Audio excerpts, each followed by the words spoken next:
on, everybody? Welcome to the start of a different series of painting videos. At least I would hope this is the start of a different series. So I'm going to quickly change the angle just now to test it out. So now you have me. So there were some questions about having a more close-up image, but I'm not going to have this throughout the entire thing. Though you can see when I do switch to this camera angle, I will talk a little bit about the painting. I have just a blank one here, so you should hear me, but nothing will be there. And this is going to be a close-up, so a couple different camera angles. I don't know how this is going to work out with my streaming software, but it's going to be kind of an experiment. We'll see how this setup works or does not work. We'll find out. So the palette here is white. I got 3 yellows, 3 reds. Yeah, these are the 3, actually 4 reds, a green, black, and then a blue. So let's go ahead and start this. I'm gonna title it, what did I title it? Evening Light Piece. Hey, Gigi, Holding Owl Design, welcome, welcome. This is just a cotton canvas that has been prepared prior to painting with absolutely nothing. So nothing. This is just a blank canvas. As you can see, just blank cotton canvas. This is going to be toned with just oil paint. Typically, I like to prepare my surfaces prior to painting, but I did buy a new palette, which I'll talk about. You'll see right there. I really like this. It's a New Wave palette. I've had the same type of New Wave palettes for a while. They work pretty good. I've never had this like square toned one before. It has a nice kind of wood grain to it. I totally forgot to put a link to that one in the description box of the video, but in the future I'll have it linked. I also have some upgrades to my Patreon, which I'll talk about later on. You'll see that the schedule is quite busy. Hey Janice. So like I said, this is a whole new series. It's titled currently The Daily Yupari. Will it be titled that for the duration of all this? I don't know. But a whole new series of paintings where I will be producing work for the intent of selling these paintings off in the future or making prints. So it's going to be important for me to be able to do this so I can kind of show you there's more to the side of art, at least for me, than just the simple tutorial. So now you see that the surface is toned.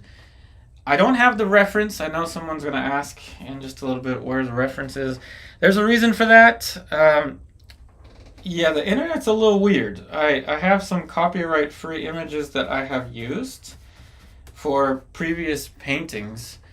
And yeah, they got copyrighted. Yeah, go figure. So copyright-free typically means they're not going to try to this is just black and umber, by the way, which means that they're not going to copyright it. For anybody that knows what that means, basically means you can't monetize a video, which means I can't make money off of it. That's no good.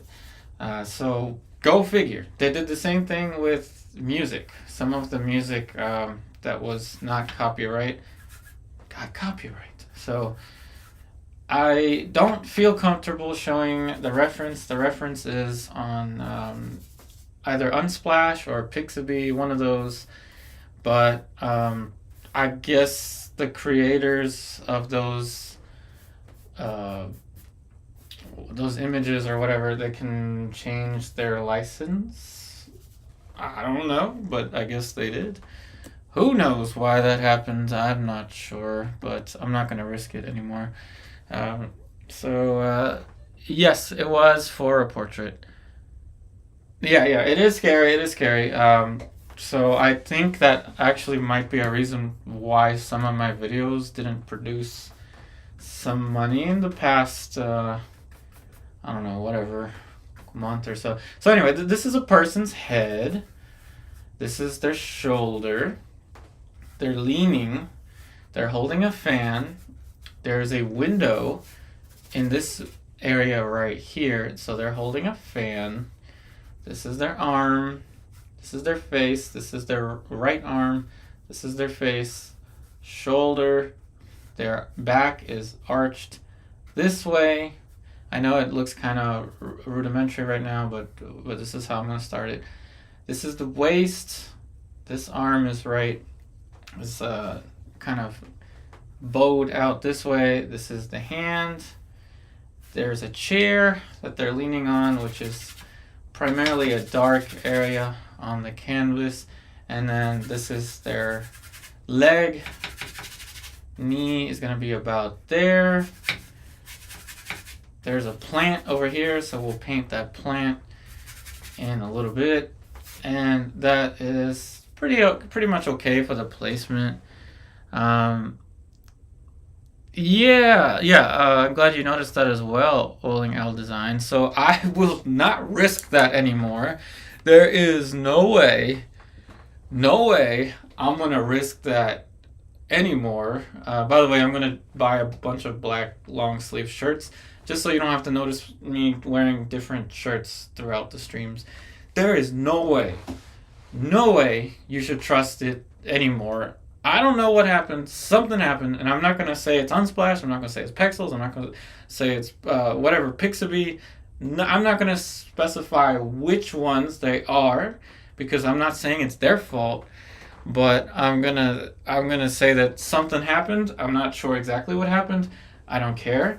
I just want to paint and produce work, and that's it. That's all I care about.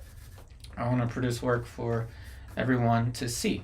So there's a ponytail over there. The proportion of the head. So this is the head. Another head length down right there is going to be kind of the chest. There's an angle there. So that's all right for the drawing for now. You'll see as I develop this.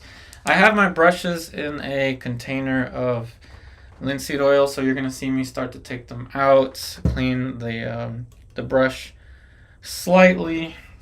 I don't have a camera for my paper towels. I'm not sure why you would want to see the paper towels. Bob Ross would make a nice scene about how he cleans his brushes. I'm not gonna get into cleaning the brushes because for me cleaning the brushes is not that big of a thing. But anyway, this is why I like this tone. Check it out. Now you can see how bright this is. You wrote, well, does that mean we can't show the original that we're using? It depends. If you're trying to monetize a video, you probably, at this point on, don't want to show the reference even if it says copyright free. Like I said, I'm not going to say specifically which place did that because I don't want to get into all that. But what I would suggest is make your own paintings however you want to and sell them however you want to. There's the obvious ones, right? Like, don't paint obvious copyright images like celebrity paintings, right? Anytime you paint a celebrity, no, like just don't. That's the most obvious copyright you're gonna see. That's an easy one to avoid because everybody wants to paint a celebrity because it's something that's going to get you all kinds of views, things like that. A lot of clout, especially if you do a time lapse of whoever. I'm not even going to say the name of celebrities because I fear copyright that much. So just don't even tempt it. Like, it's just not even worth it. Not worth it.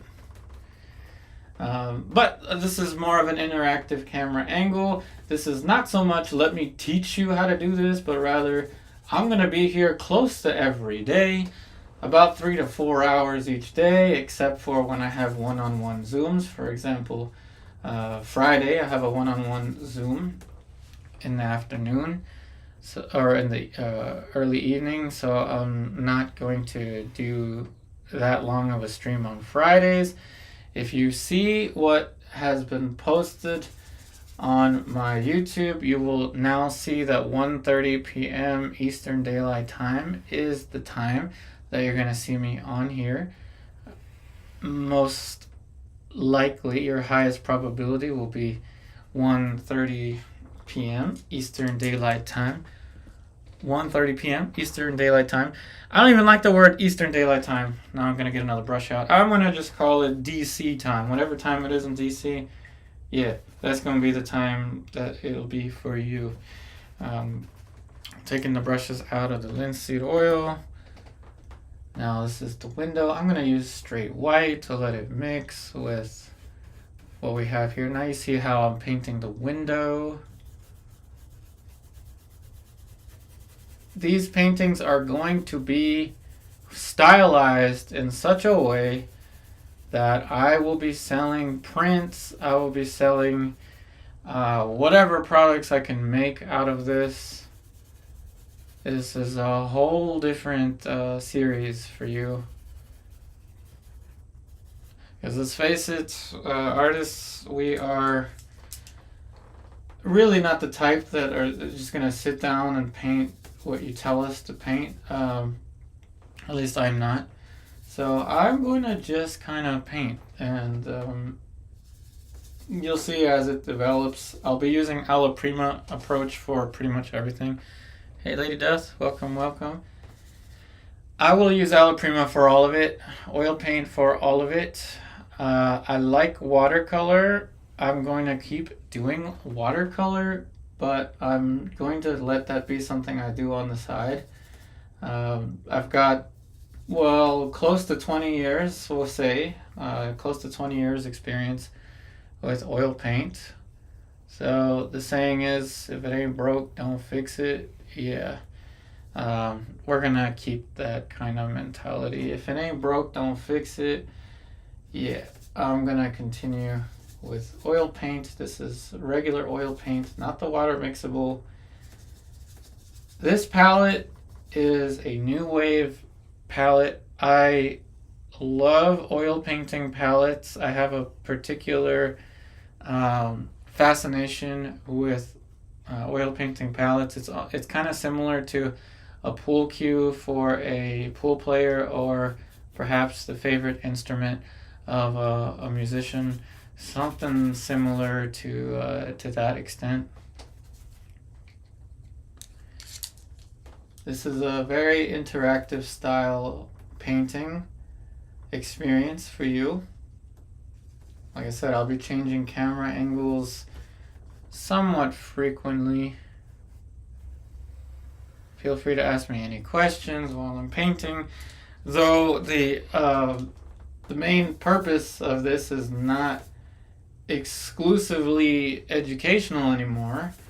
I want you to take as much learning out of this as you possibly can. And the best thing you can do is ask questions.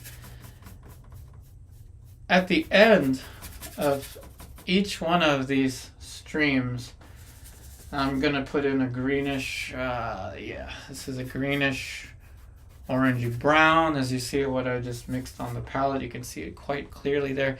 Now, time to announce at the end of every one of these streams, well, not every one of them, but at the end of Monday through Monday, Tuesday, Wednesday, maybe some Thursdays, but definitely not Fridays.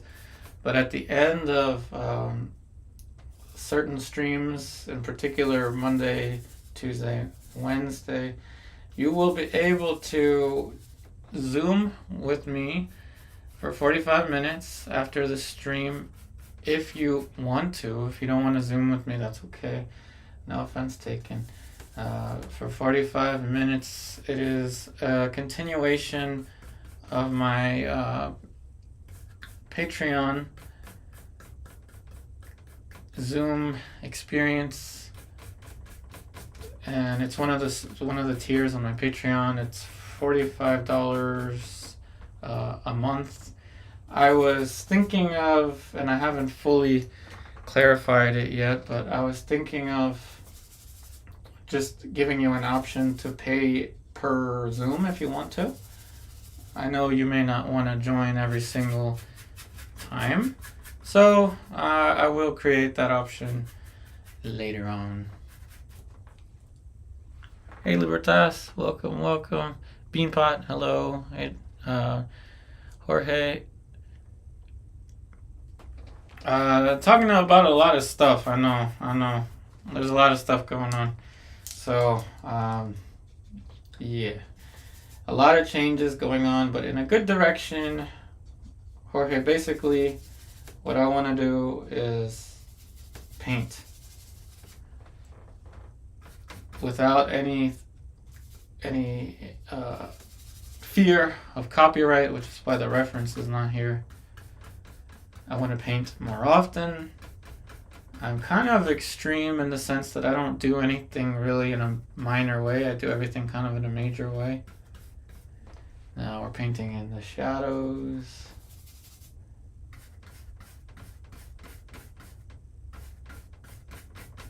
Shadow side of the model. I know it's a lot, but basically I will be here almost every day. I have scheduled a stream for every day of this week, 1:30 p.m.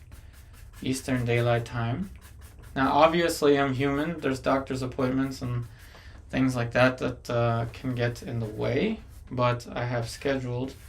I will be ranging from portraits. This is, I would consider, figurative. So the streams will be ranging from portrait, figure, landscape, still life, wildlife. Heck, I even have a Lamborghini picture that I want to paint. Will I show the Lamborghini? No. It may be an Aventador. It may be a Murcielago. It may be a Lamborghini Huracan. Who knows? All I can tell you is it will be some type of Lamborghini. I kind of also want to paint a Volkswagen, like an old Volkswagen, the Beetles, like Volkswagen Beetle, like the old one. I don't know if anyone's familiar with the punch buggy, punchback. Whenever you see a Volkswagen Beetle, that's the game that my wife and I always play, punch buggy, punchback. Obviously not like a punch, right? It's just like punch buggy, punchback. Nothing huge. Yeah, I've got all these ideas. I just want to paint without the fear of any kind of copyright issues. Skin tone is going to be kind of similar to this color of the dress, with maybe a little bit of orangey. So I'm going to get a different brush out now for the shadow side. And I know that a lot of you really enjoy the start of a painting. A lot of you really enjoy this kind of messy stage where everything is just kind of pulled together close to the end, and I like it. I like it too. I want to get to a point where we can develop something pretty unique. Obviously, it's not going to be super hyper realistic or anything like that, but something unique that you would have an interest in having a print, or I don't know. And a print of a painting like this will not cost you that much. Obviously, you don't want this. You're going to want the finished thing. And it won't cost you that much. I will sell the originals, but not right away because obviously oil paintings need time to dry. And this surface is great. Again, this is the New Wave. I think they call it. It's called Posh, but it's a wooden palette. I liked the plexiglass, the cheap plexiglass. Don't get me wrong, like the plexiglass is fine, but mixing on a wooden palette is something akin to, like I was saying before, it's like kind of like an instrument or a pool cue to a pool player. I don't know. It's kind of like a sport in a way that you're so used to a particular type of feedback from whatever you're using.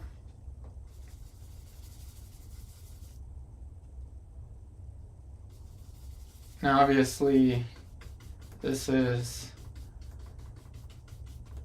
wooden, so if I let stuff dry on it, probably not a good idea. It's fine with these palettes to let paint dry on the corners. Like, that's not an issue. But the mixing space, if you let stuff dry in the mixing space, you better be darn sure that you are comfortable painting onto a surface, mixing onto a surface where you can't see what you're painting anymore. Gotta be comfortable with that.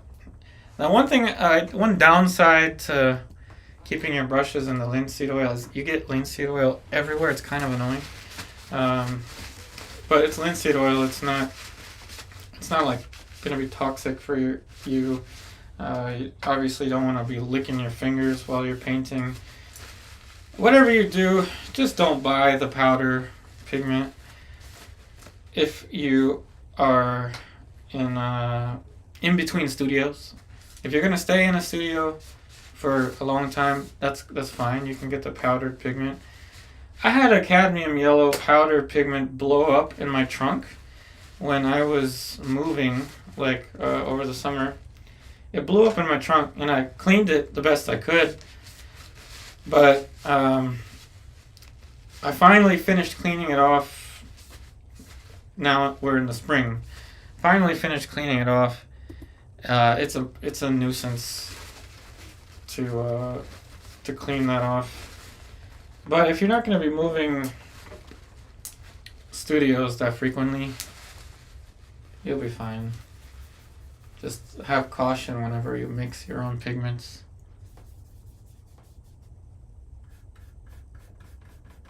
Shadow side of the face. Now, obviously, when we get into detail with the face, and I can move this camera angle around, but when we get into fine details, I will be moving this around so you can see some close-ups of what I'm doing. Right now I'm looking at the proportion of the head relative to everything around it. This technique is wet on wet, alla prima. So there you see the nose start to develop, Rembrandt lighting for the cheekbone. I'm using quite strong paints. I'm using titanium white. For my blue, I'm using phthalo blue. For the yellow, I have a Windsor yellow, not cadmium. I'm tired of cadmium and I'm tired of lead. I'm tired of having to be so careful with using it. So I'm just kind of tired of that. Windsor red, Windsor yellow are actually pretty strong. They are more transparent than than cadmium, of course.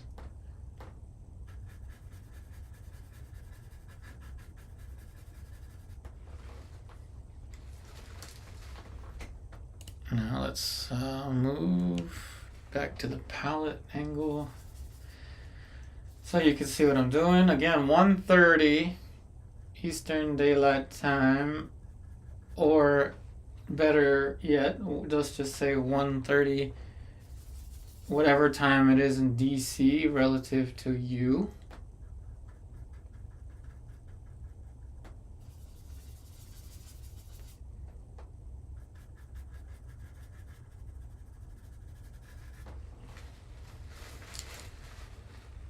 Now we've got a headband or something.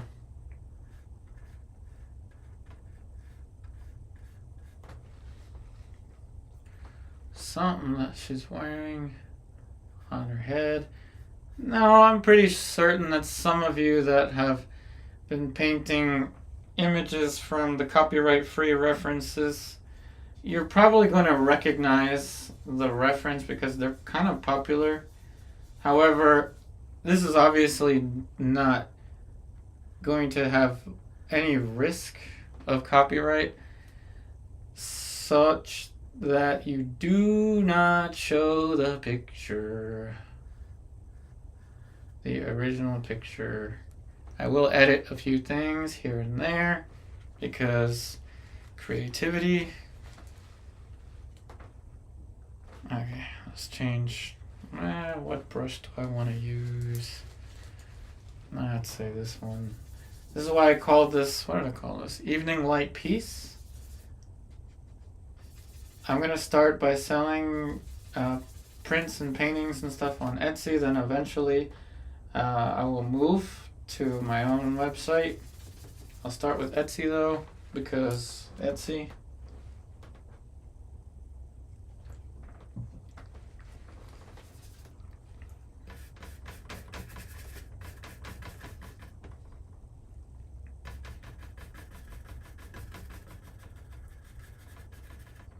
So we're going to be putting theory into practice, everybody. Pull up a chair, leave the video playing, whatever you want to do. Go and do some chores, run some errands, do some office work, whatever you got to do, because we're going to be here for a while. I'm going to take a break about every hour.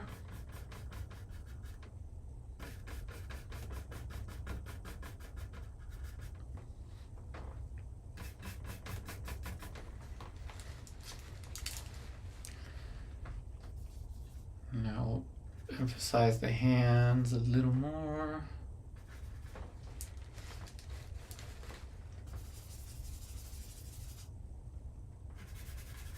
Now you can see the light starting to do its thing on the hand on the bottom. We're going to paint in the hand on the top.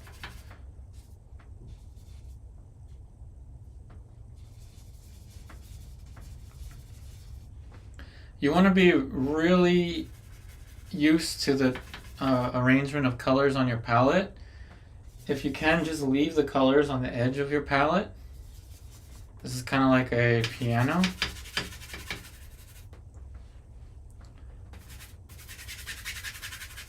Now you see the effect of light starting to do its thing.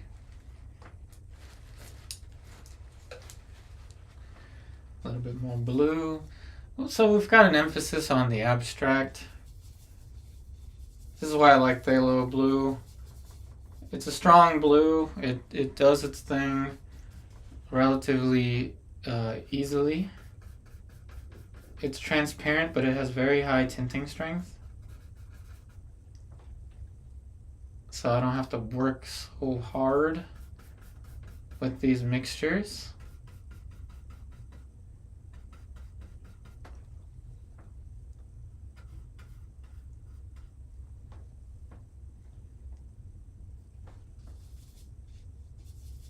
Obviously this takes painting to a very high level. The highest level you're ever going to see from me in the next, like, I don't know, couple months. I'm talking about this series in general. This is not easy, especially not using a preliminary drawing and underpainting or anything of that sort. So we're really putting theory to the test. All these years of producing painting videos, can I finally say that I'm good enough to create something that you are interested in having a print? Am I good enough for that? I don't know. And for many of you, no. And for many of you are interested in things that I may not be able to ever create. But for some of you, that's the hope.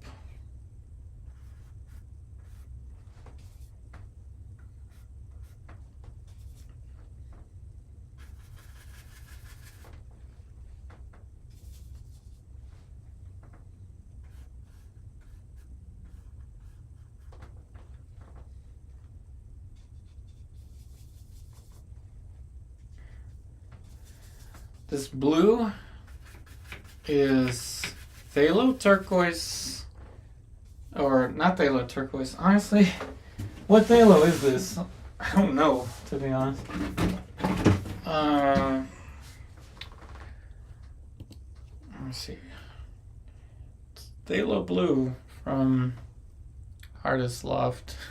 It's the cheap stuff, but it works. It works just fine, as you see.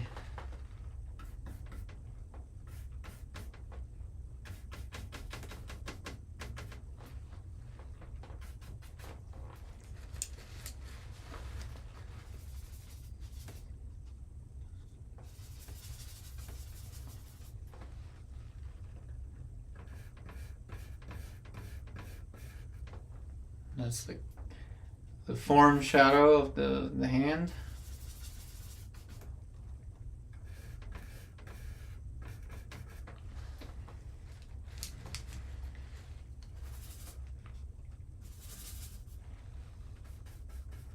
Like I said, the model's holding a fan.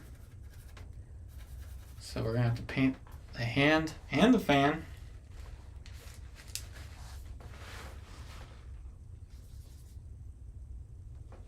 Now, I've got a lot of inspiration from Bob Ross, his way of presenting painting to people.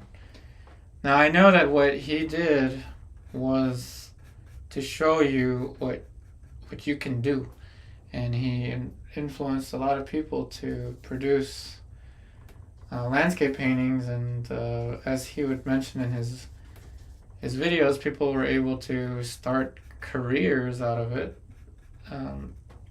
But I don't want to do specifically just landscapes, nor do I want to do just faces.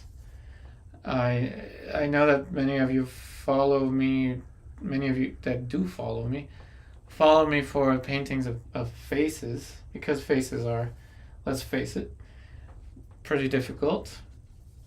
But what I want to show you is a whole new level of painting. And in an academic sense, this is quite similar to a color study. For those of you that have attended an art academy, Florence Academy or something like that, this is very similar to a color study. When I went to Studio Incominati in Philadelphia, color study meant a whole different thing than it does in like a Florence Academy or something like that, where the Florence Academy or something like an Italian style academy, a color study means not so much studying the color as it means a compositional painting, a small compositional painting. But my aim is to take that small compositional painting idea and throw in a little bit of Vermeer. It's no mistake that I chose this reference because it reminds me of Vermeer. So I'm thinking Vermeer, I'm thinking Bob Ross, I'm thinking all of the portrait tutorials that I've done for you in the past. And I'm trying to create something unique experience for you. And challenge myself.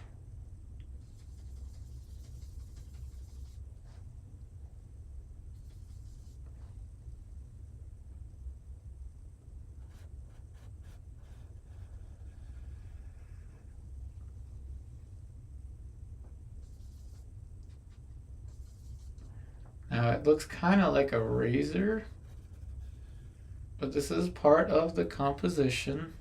Like I said, if you go to the copyright-free references, you're gonna find this one now. There's enough stuff on this painting that you should be able to find it. But it is different than the original in many ways.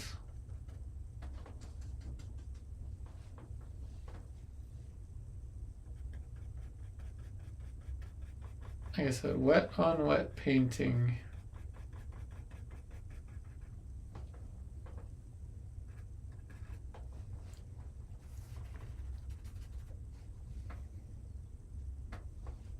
I have different brushes for different things so that I don't have to clean a brush right away.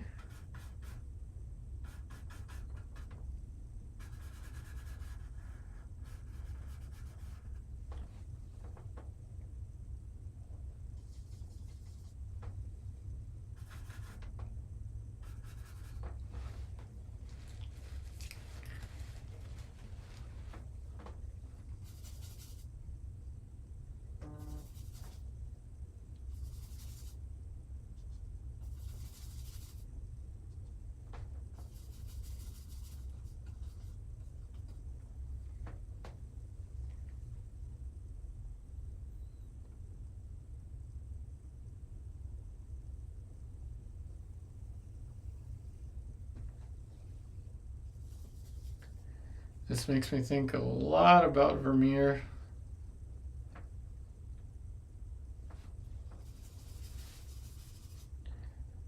And the 9x12 size is a good size to really create a nice full composition without having to sacrifice too much. 5x7 is too small, and a lot of daily painters do 5x7. Because it's a manageable size, but 9x12, in my opinion, is the smallest that one can go.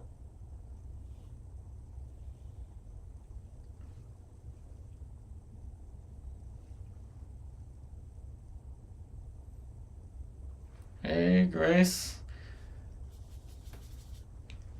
So you wrote he's one of your favorites. I think we're talking about Vermeer.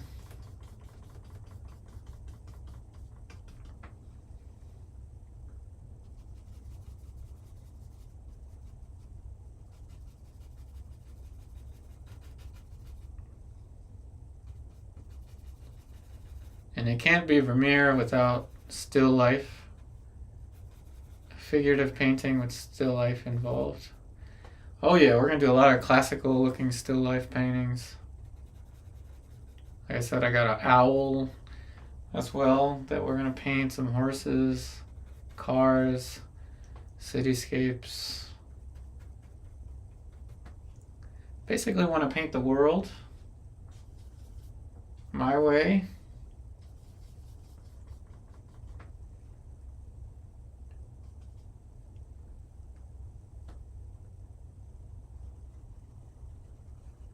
I tell you, this is kind of exhausting, especially starting a painting like this. Mentally exhausting, physically a little bit exhausting as well, because you keep turning your head. It will eventually upgrade the chair that I'm sitting on.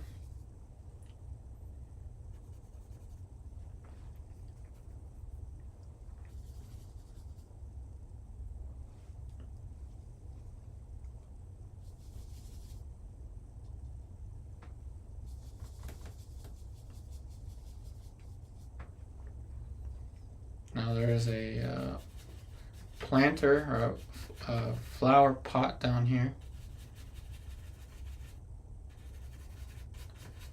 And this is enough to get a value transition for it. There is part of the floor that can't be ignored for this painting. That's part of the floor, as you see there. So everything's nice and abstract.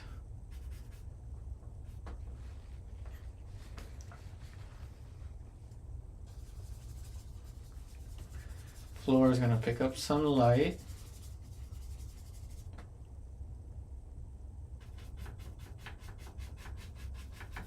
Something like that. A leg for one of the chairs. Actually, the only chair.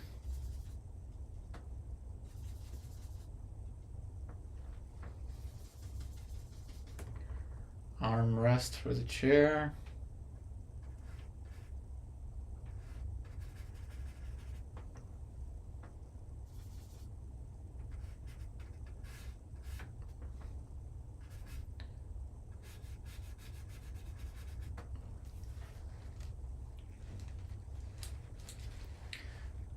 Shadow shape.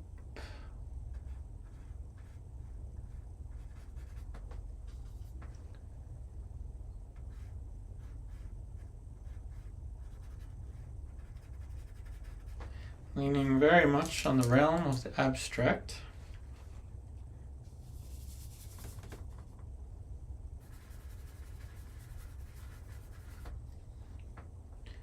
While we have this blue, start to put some hints for the plant. So we're going to have the entire composition mapped out for us in under an hour. So we've got still life element 1, 2, 3, 4, 5. 5 different still life elements in here. The big picture, the placement of the model, pretty much everything you could ask for that would take 10 times this much time in a classical sense, in a traditional painting sense. So now we can jump into some specifics. Now, the main focal point is going to remain to be the model, but because there is a white canvas underneath of here, I've got to be very careful with how much pressure I put in the darks. So my plan of action is going to be to use the darks to build the light and shadow delineation like this, and then maybe switch to a sable brush for the fine little detail stuff.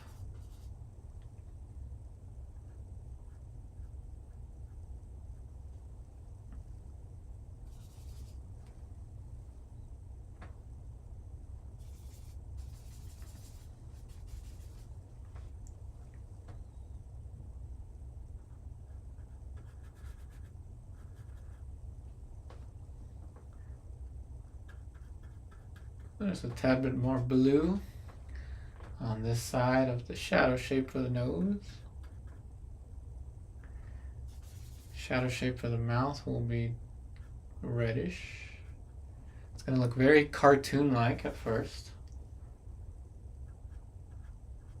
Cast shadow around the mouth will be greenish.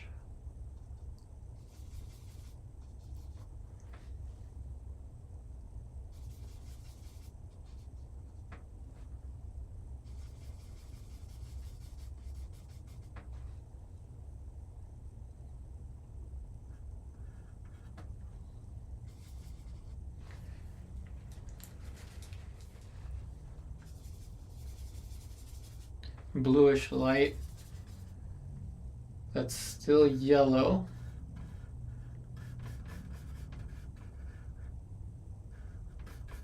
Underneath of the chin.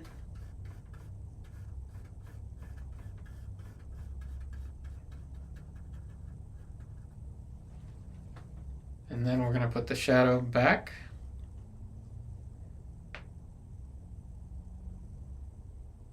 Thank you, Patricia, for that comment. I'm glad you find it easygoing. Sometimes I'm afraid to talk too much.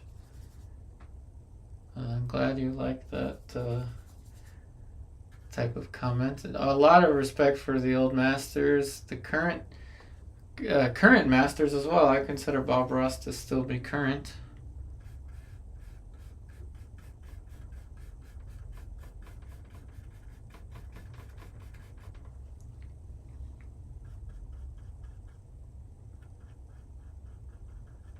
And soon we'll switch to close-up mode, and you'll see how I develop form on the light of the face with the sables.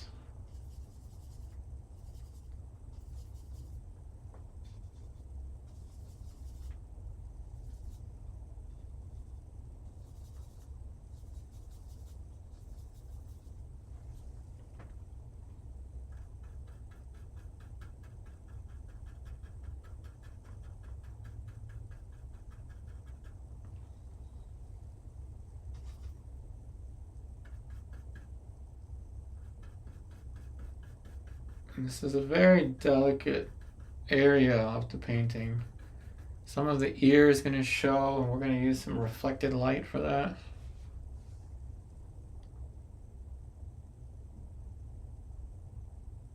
Oh, thank you, Patricia. You're welcome anytime. We'll be here at the same time pretty much every day. Close to every day.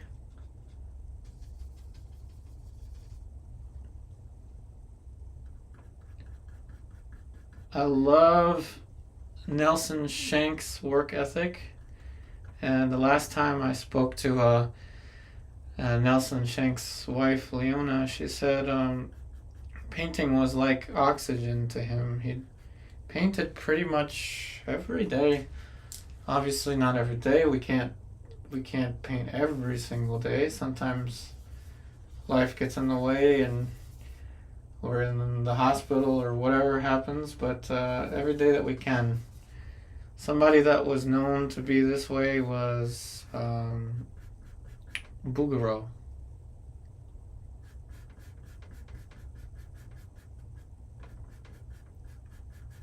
And I'm going to use my entire YouTube channel knowledge and experience to, now we have the ear suggested there, to back me up on what I'm trying to show you.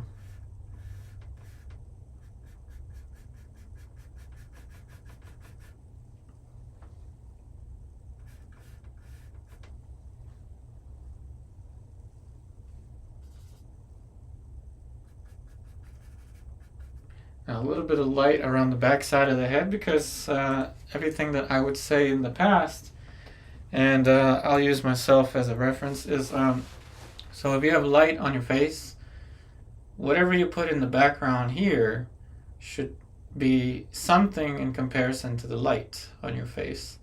Say in the reference, or not the reference, in the painting, this is going to be bluish in comparison to the this is going to be bluish in comparison to the orange over here. Not straight up orange, but you know what I mean. And behind the head is going to be kind of, we're going to switch it to more towards the warm red, and it's going to give a type of transition that's going to create more atmosphere in the painting. Like I said, no reference is needed here. We don't need it. I'll do the best that I can to explain it all to you.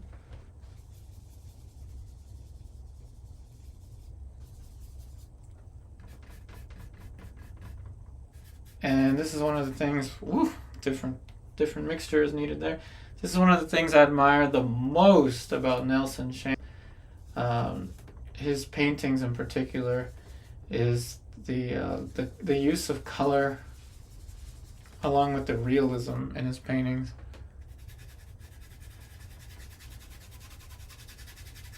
There we go, somewhat of a bluish, yet still red, or warm, let's just say.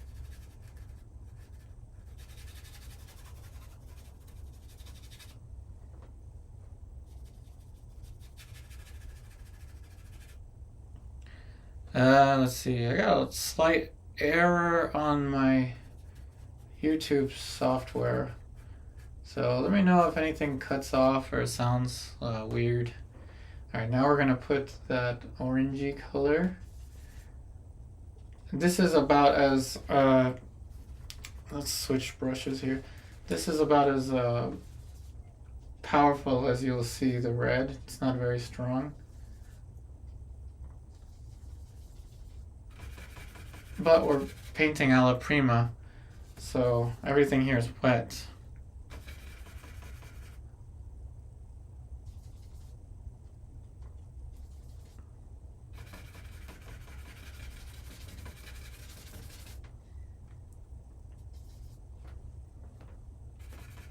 When it comes to figurative drawing, everybody's got their tendencies. I've got a tendency to make heads too big, so I was careful kind of in the beginning of the placement of the head to not make it too big.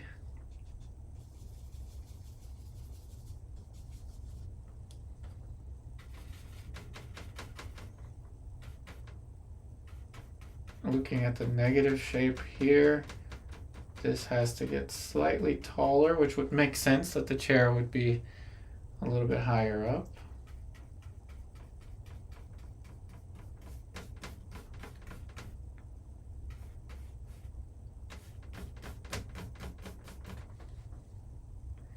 Something like that.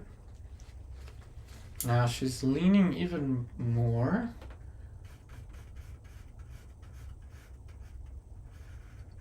So we use that to correct the lean. Just gotta lean with it.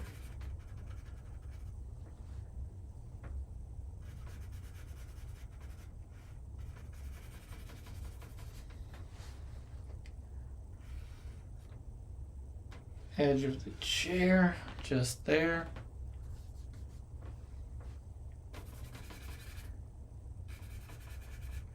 Appreciate all the likes. Like I said, this part's gonna be lighter and a little bit warmer in comparison. Someone that did this a lot was Rembrandt. Okay, so now that I have that, we can start to jump into more specifics with the face. Starting off with some light on the hair. The hair has planes, just like the face.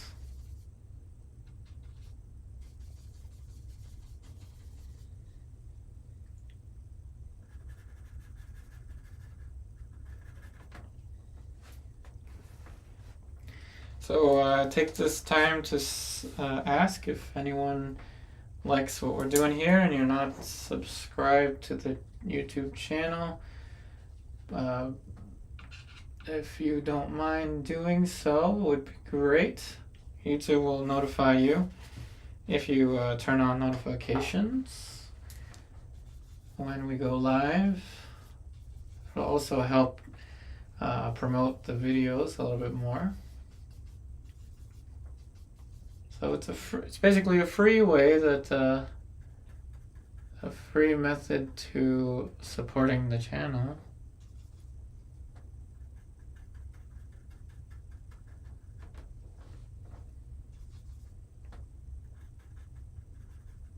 I've got some planes, light and dark. A little transition there. Okay, so now we will get some of the brushes out of the jar, straight out of the jar of linseed oil. You can see And just try to wipe off the linseed oil.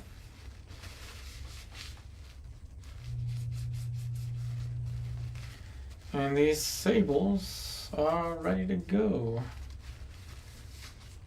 It's not the best thing for your brushes, but it is better than having to clean your brushes in the sink.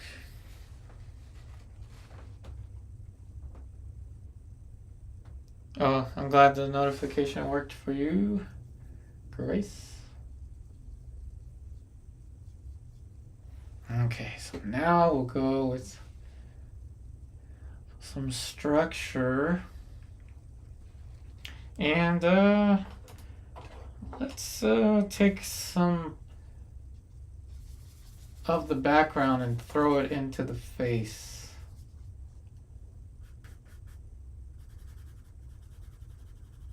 Just so we're working with straight up mass.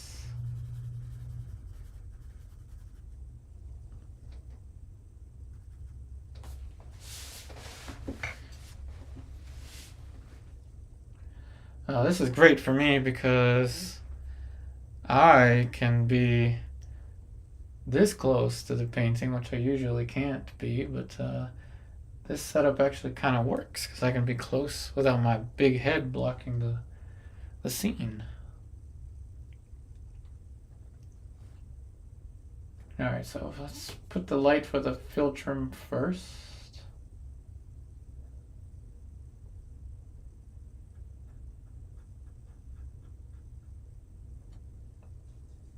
A little bit of an orangey type color.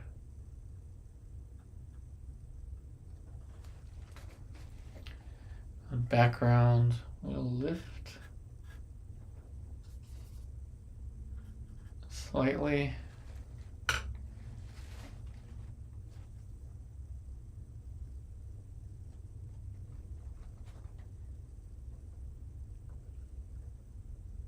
Nose. Don't worry too much about the drawing. If you are painting alla prima, wet into wet like this, things will go to the awkward stage really fast before they start to look human. But don't lose hope.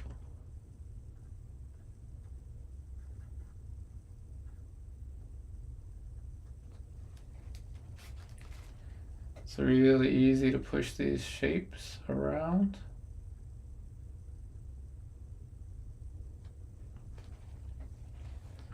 It goes from looking like a Picasso to a Cézanne to a Renoir, and eventually we'll get towards maybe a Monet. And if we're lucky, we'll get towards the realm of Sargent sketch.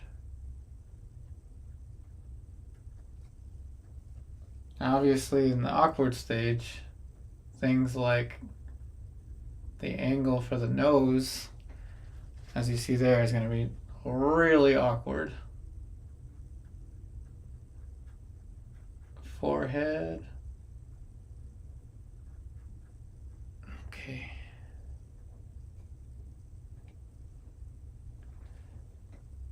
Prints will be available whenever you're interested, because thankfully I don't have to wait for this to dry. They can be available as soon as next week.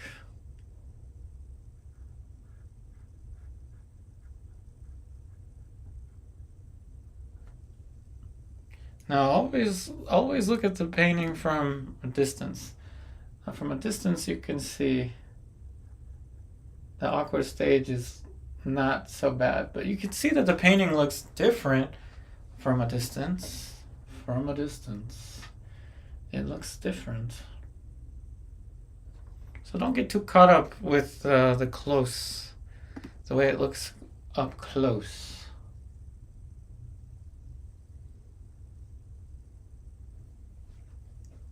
Oh, but yeah, don't worry. We'll have a lot of different paintings for you to choose from in terms of the prints. a lot of different ones. We'll have wildlife, still life, figurative with backgrounds and stuff. This is, of course, the hardest subject to do. We'll have some that are more portraits, like standard portraits. They're all going to be edited versions of copyright-free images.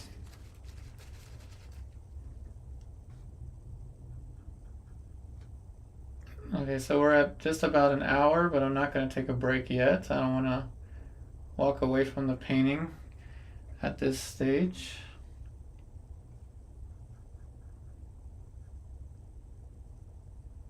And this is where my experience, my nearly 20 years of experience with oil paint will start to kick in.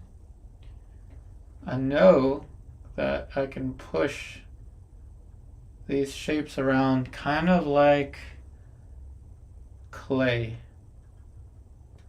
And I have enough experience with this that I'm not worried about the paint handling. With something like watercolor, I'd be terrified with the paint handling. Absolutely mortified with the paint handling. But because of the experience I have here, I'm not worried about it.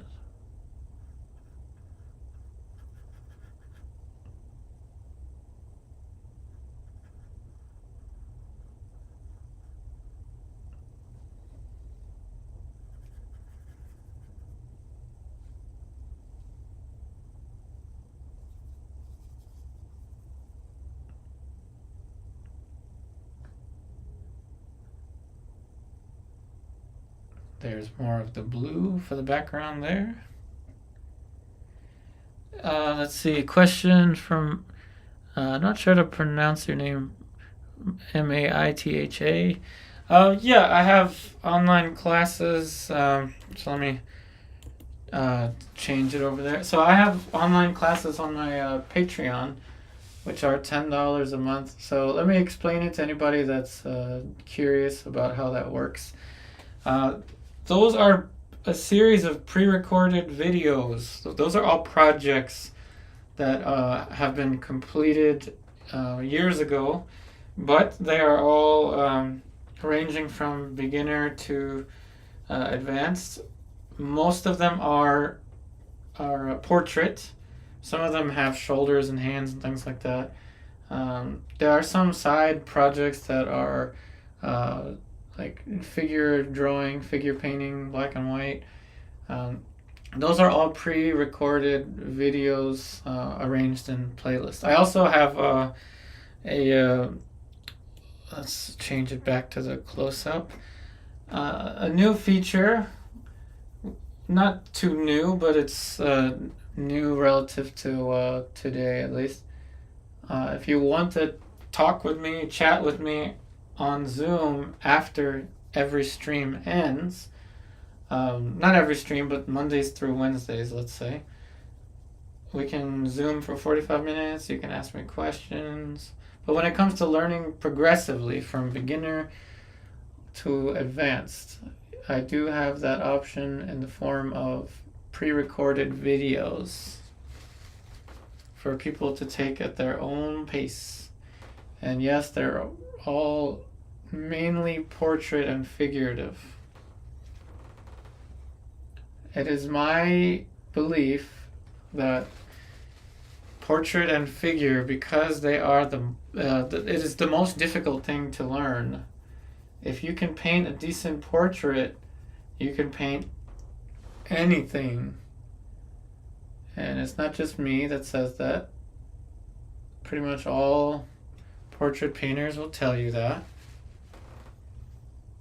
Now, don't take this painting at its current stage as my word for it. Like I said, this is kind of at a Picasso stage right now. And eventually it'll move towards a kind of Renoir. Then it'll move towards a maybe a Frederic Bazille, which is more realistic. Basically, it'll get more and more realistic. as we go.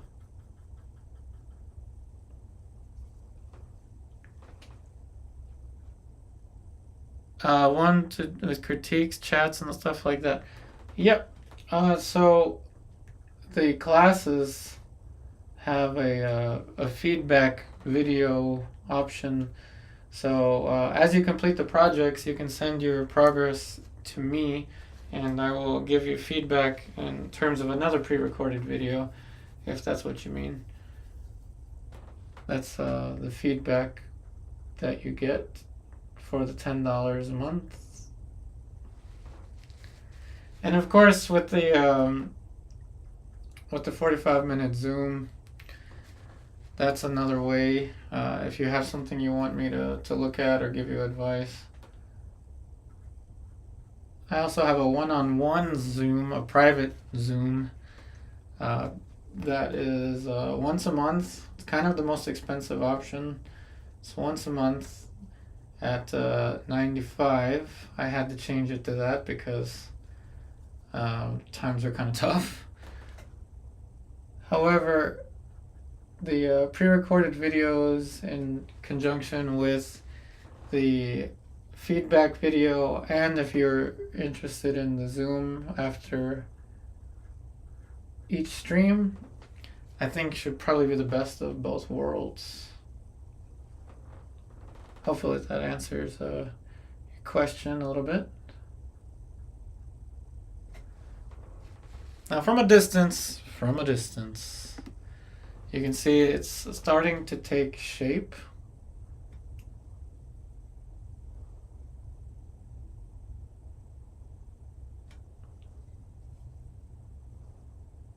Tiny faces are the most difficult faces. I have no clue how Vermeer was able to do it.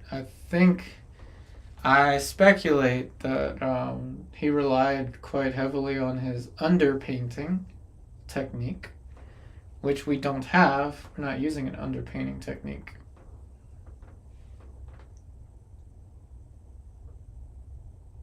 Oh, okay, so the 95 private, it's a private one-on-one Zoom that we can do every month. That is as long as you want. It could be an hour, it could be 2 hours, it could be 3 hours if you want. I doubt you'd want to do more than 3 hours, but that is anything you want to work on. If you want to paint a portrait together, in that session, we'll paint a portrait together. If you want anything you want to do, anything you want to work on together. The only thing about the one-on-one private is that it can't be during one of these 1:30 p.m. sessions. But just tell me whenever you want. If you want to paint 3 in the morning, my time, we'll paint 3 in the morning. My time, it's okay. The studio, this is where I exist. This is my my everything, basically. This is my little room where I exist. I loved painting more than anything in my entire life. I've had so many people, kind of tell me, you can't do it, it's not going to work and stuff like that. I've had periods of time where I did feel hopeless, like it wasn't going to be possible. But something in me always just keeps fighting, keeps pushing. Now we're getting out of the Picasso realm, approaching the, I want to say, Renoir realm of appearances.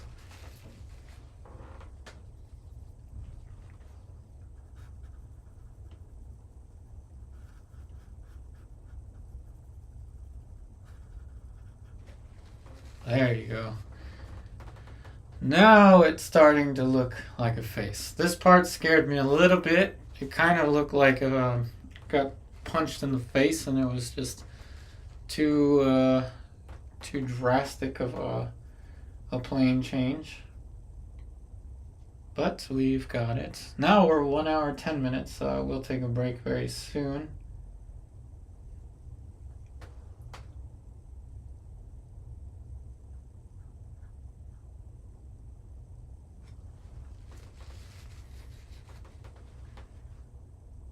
But yeah, anybody that wants to do a private Zoom, that option is now available.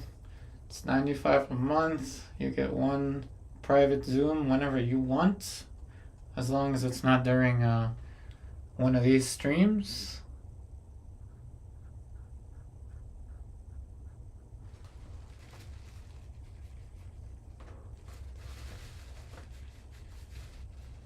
Or if you just want to take online classes at your own pace without the Zooms, that's $10 a month.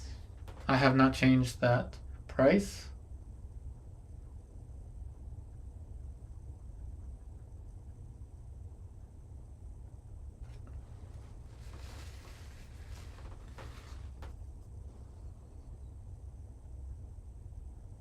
So let's talk about what I meant by looking kind of Picasso. And I don't mean it in an explicitly negative way. Let's go back to color now. I don't mean it in an explicitly negative way. I mean it in terms of a geometric way. So Picasso was most famous for, and when we're gonna just talk about painting. But Picasso was mostly known for cubism in the art world, along with. Don't even go there. Along with certain things, don't even go there. We'll talk about cubism, and that's it. So, overly geometric is cubism. That's all I meant. By Renoir, I mean loose shapes that approximate a human. Loose shapes that are approximate a human, but not, say, cubism. Sargent, what I mean by John Singer Sargent is refined drawing along with very simplified edges. That's what I mean by Sargent.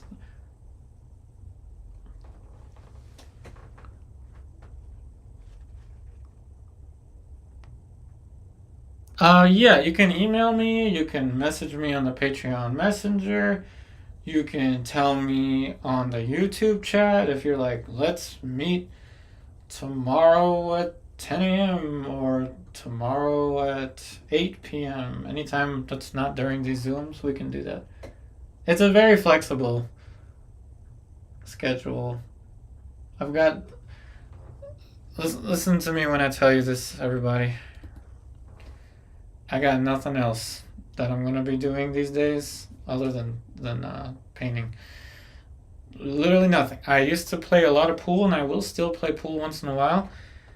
But this is my life calling, and I really won't be doing much else.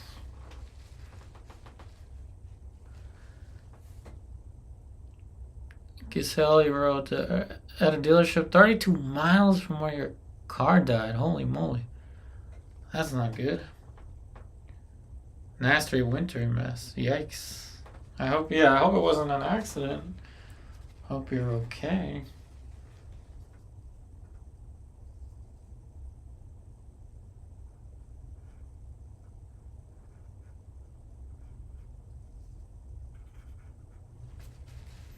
Okay, so we'll work on the face a tad bit more, and then we will start selectively developing other stuff around. But once we, let's say, spend another 10 to 15 or at most 20 minutes on the face, I will take a small break. I will play a silent video for you, because guess what? They also copyrighted me on the YouTube that's supposed to be copyright-free music. Yeah, even that got copyrighted. How? I have no clue. Even that got copyrighted.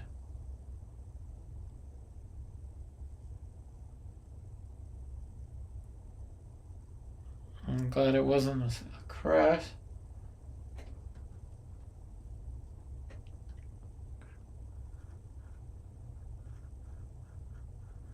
Whenever you have a face that's mostly in profile like this, spend a lot of attention here on the profile, and the rest will fall into place.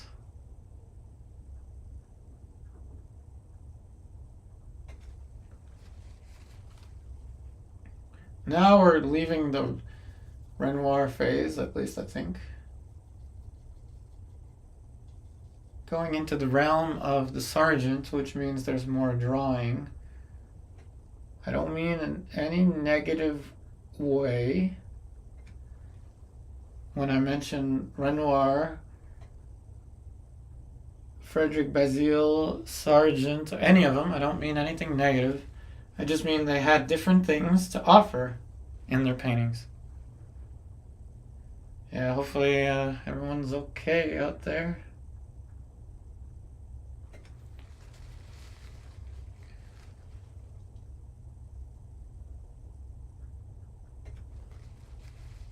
And when we come back, we'll probably work on this hand. Start to develop this area. It's the area of interest. And then start to move around from there. I gotta work with the quickness. So Lucy gets off of work at 5, so gotta work with the quickness.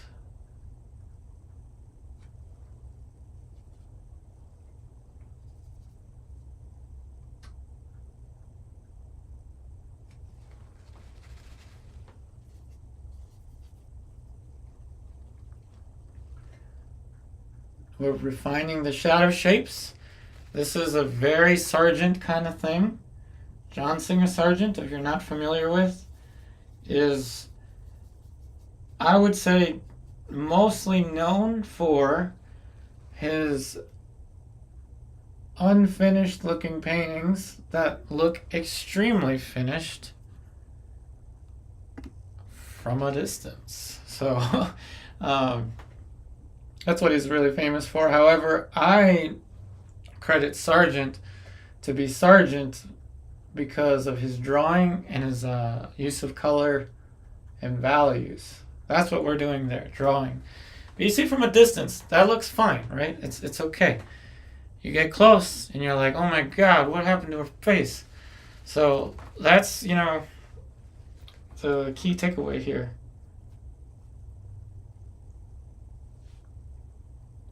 Well, thank you for the regards to Lucy. My wife Lucy is my #1 fan and my biggest supporter, and I'm her biggest supporter.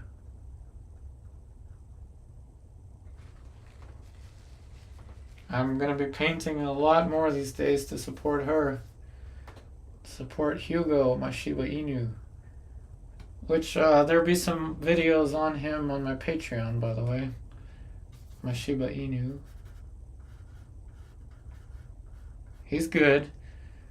Thankfully, nothing, there's nothing bad going on with him. He's good.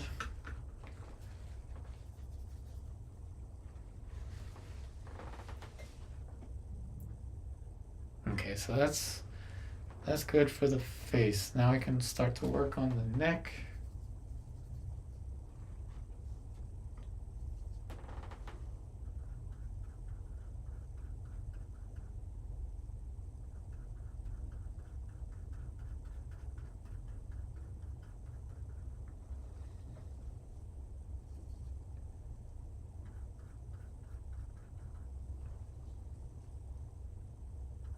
The neck just kind of falls into place.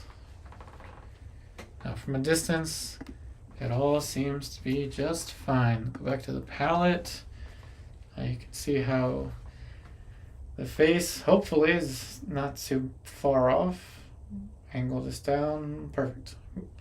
Angles with the chest, everything is as it should be. One little drawing adjustment, and then we will take a break.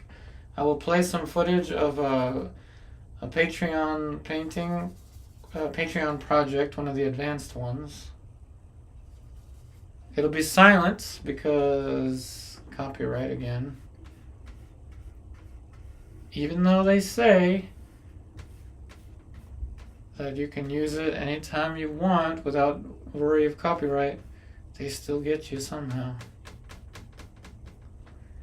But already, that face and the fan, along with the window, it just kind of works.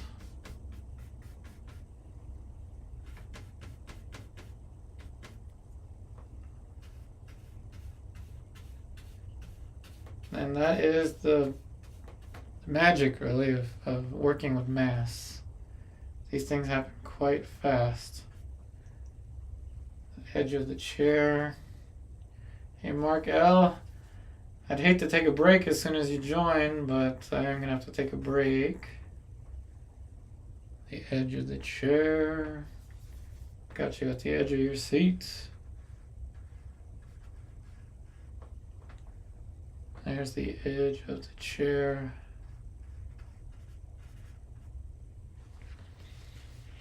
Okay, we are going to take a break. Like I always say, don't go anywhere unless you absolutely have to. Hopefully everybody's staying safe out there. And I will be back in just 5 minutes or so. I'm going to stretch.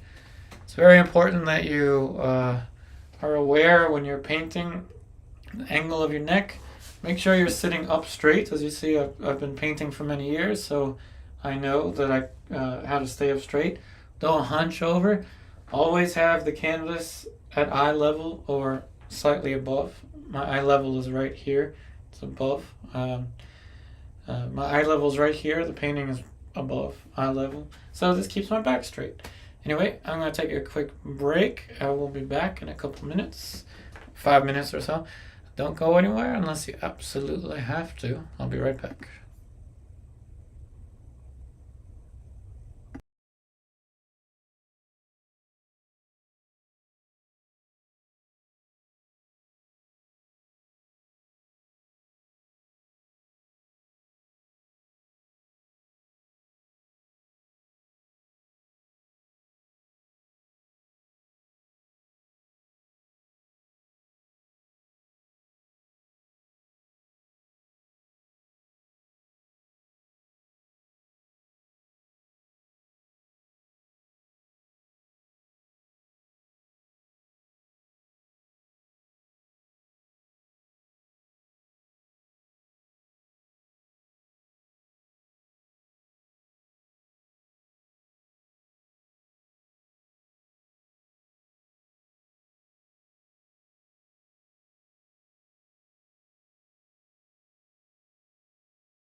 Alrighty, so I'm back, still kind of taking a break, but I'm back here with Hugo, my Shiba Inu. It's important to stretch your neck, cause man, my neck kind of hurts. I'm not moving very much. But anybody that's been wondering, Hugo is doing just fine. He's my 2-year-old Shiba Inu. He will be 3 years old in December. Can't believe how quickly that goes along.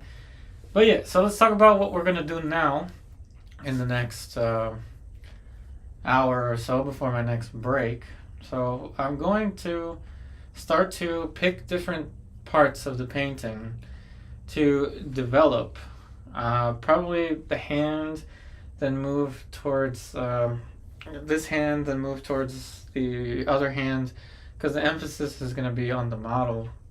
And then once I'm happy with that, that'll probably take about like 30 minutes, 35 minutes to develop the hand, this hand and that hand, maybe some of the torso. Then we'll move on to still life elements.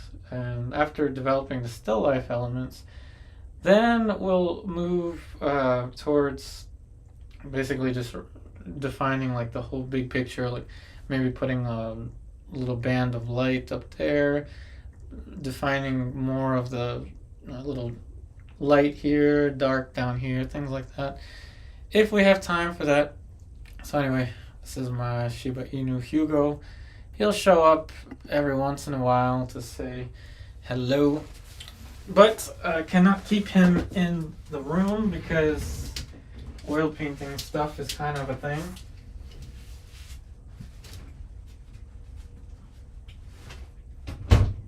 So let's go ahead and move towards the hands now. Let me know if you can hear me, if everything is okay with the audio.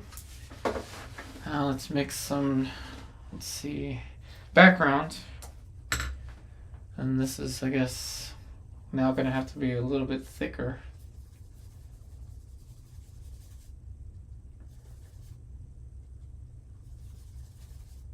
But yeah, Hugo's doing just fine. He's my boy.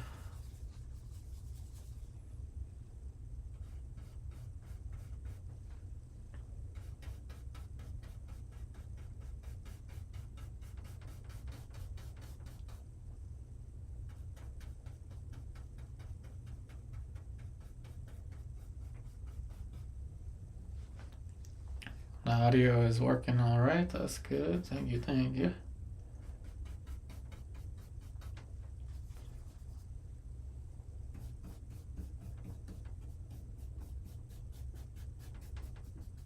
Okay. Now we're going to raise the sleeve. Roll up the sleeve.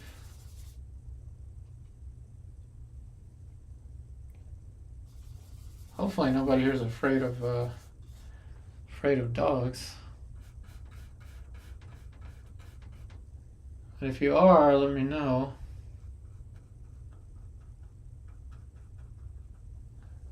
I know Shiba Inus tend to get a bad reputation, but Hugo is a different story.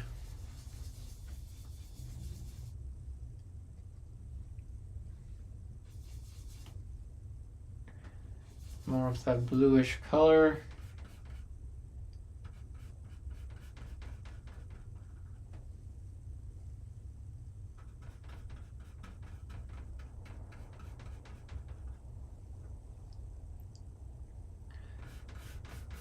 So what will make this ultimately very Vermeer is the light.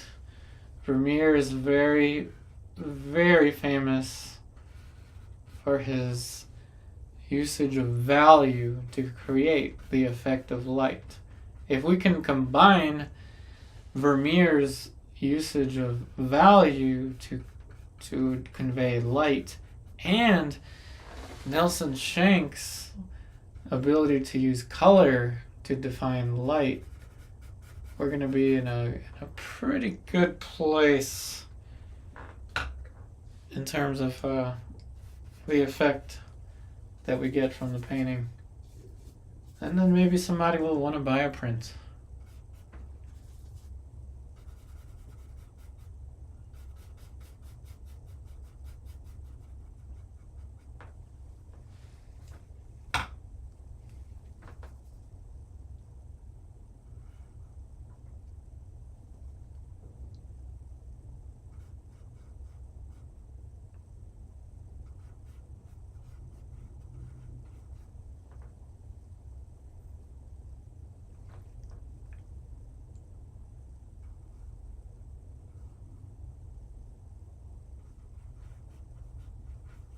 Triangle of light for the drapery.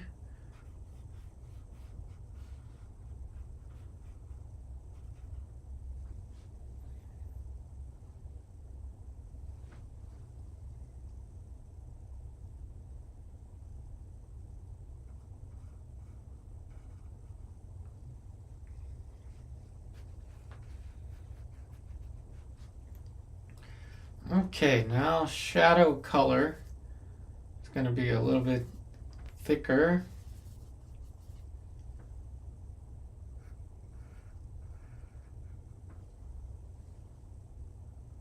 No cadmiums here.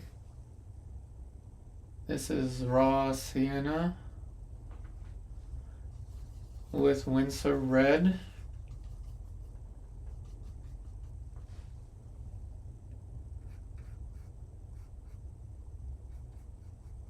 Now, one thing you'll notice about Vermeer paintings, if you look really closely at the hands, they're very simplified, almost to the level of a sergeant.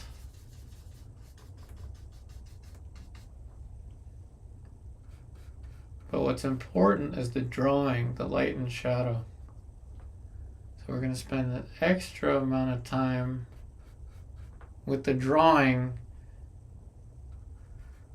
more so than we will with, say, the color mixing.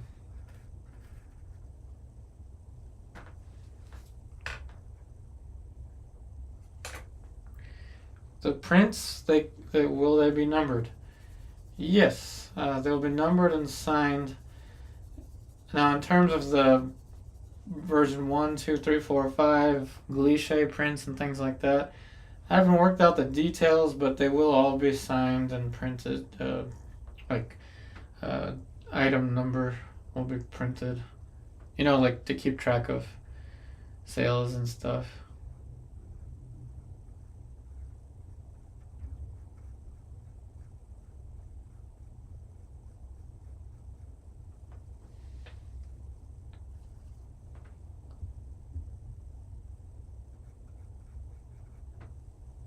So there's the shadow shape for the thumb. I'm going to use this brush. Basically anything you want me to write on the print, I can do. But yes, to keep track of how many prints I have, I will have item numbers.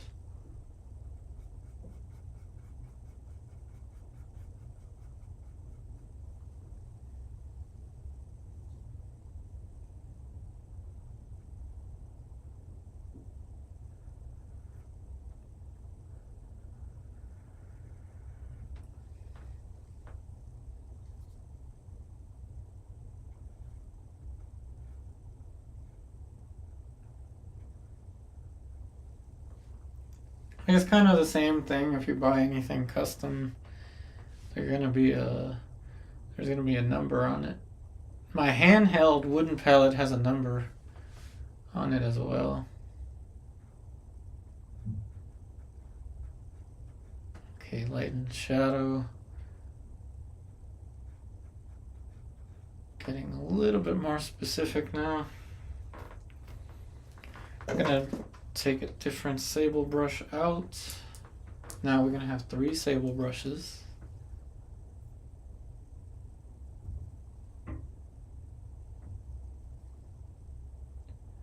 I'm gonna reach out to Paul Rubens again. It's the company that I did a video review of their paints in the past. I found them to be pretty good. So I'm gonna see if they wanna do a sponsorship kind of thing. Maybe we can send some products out too. Just a theory.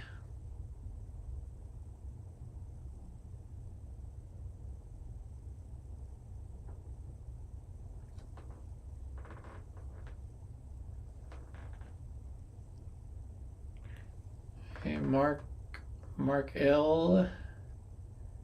How's everything in London?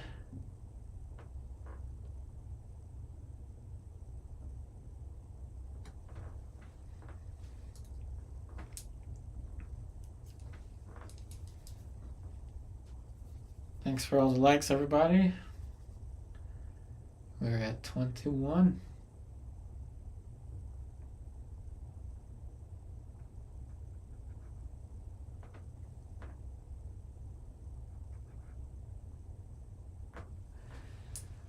Now here's where I'm going to tell you, don't put so much emphasis on style. Instead, focus as much as you can on form and, of course, drawing. Style is something that inevitably shows up. For me, I'm counting on it. I'm not starting, I didn't even start this with any kind of end result in mind. I'm purely trusting the process.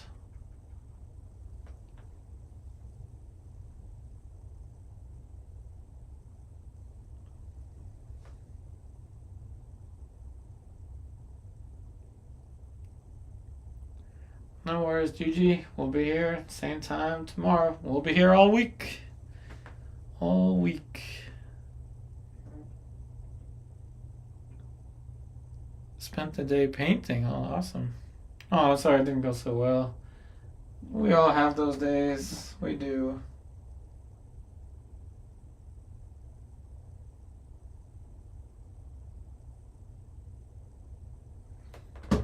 We all got, our struggles with our paintings.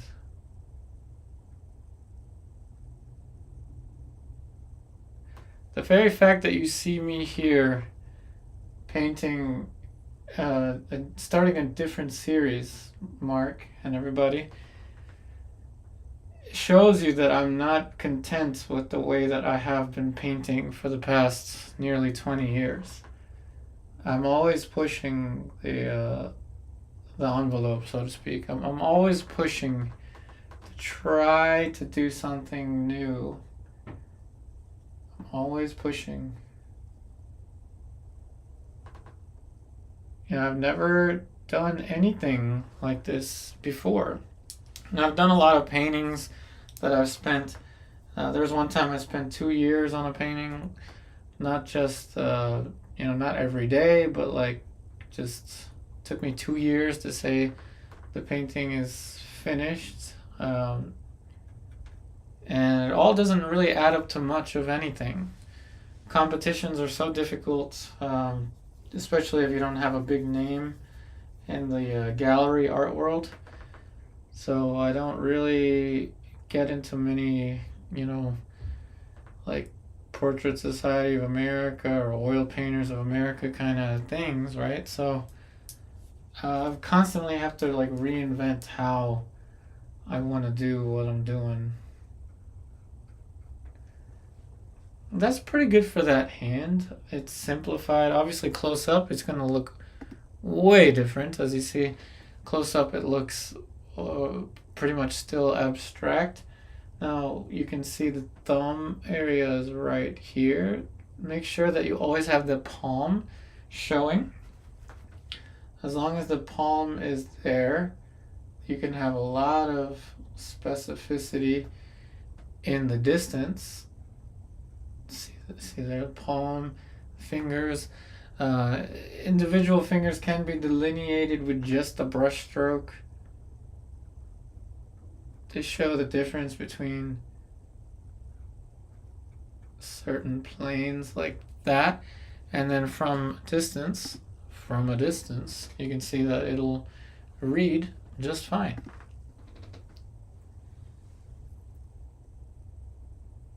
Mark, you struggle with every painting from what I've seen talking to other artists. It is a normal thing to always struggle with it. But it shouldn't be to a point where you don't want to paint, and that happens sometimes. That happens to everyone once in a while, especially me. I had the artist block, but now I don't. Sometimes the way to get out of an artist block is to bulldoze. Sometimes the way to get out of artist block is to just take a break. I did a little bit of both. Okay, so now we're going to move towards the torso, then the other hand.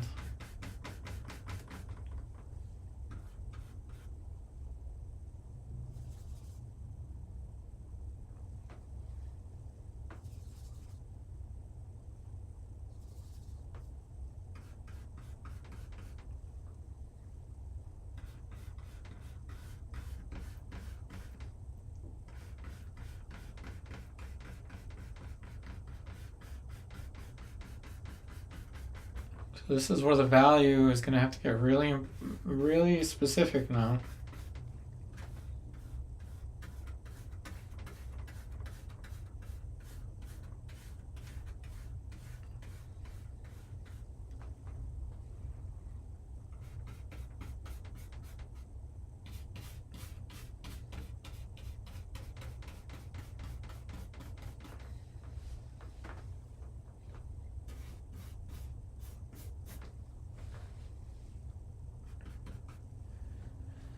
Okay, so now we're going to work on the drapery.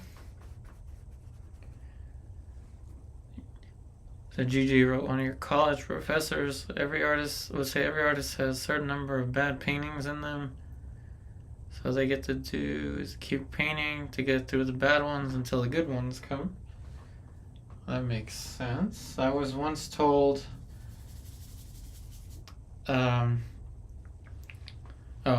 Mark, you wrote working on that theory. Let's see. You love the whole process. That's good. That's good. Let's get into a little bit of story time. Now you're seeing the color changes aren't going to be that unique. So let's get into some story time a little bit here. When I first started taking classes for like realistic painting, my first teacher told me something I never ever forgot. He told me, Yupari, you're good, but you're not as good as so and so when they were your age or something like that. I forgot how he said it. And he also said, you've got to do about 1,000 paintings before you start liking your. I don't know what he said. He's like, you've got to do about 1,000 bad paintings. And that's just the dumbest advice I've ever heard, for lack of better words.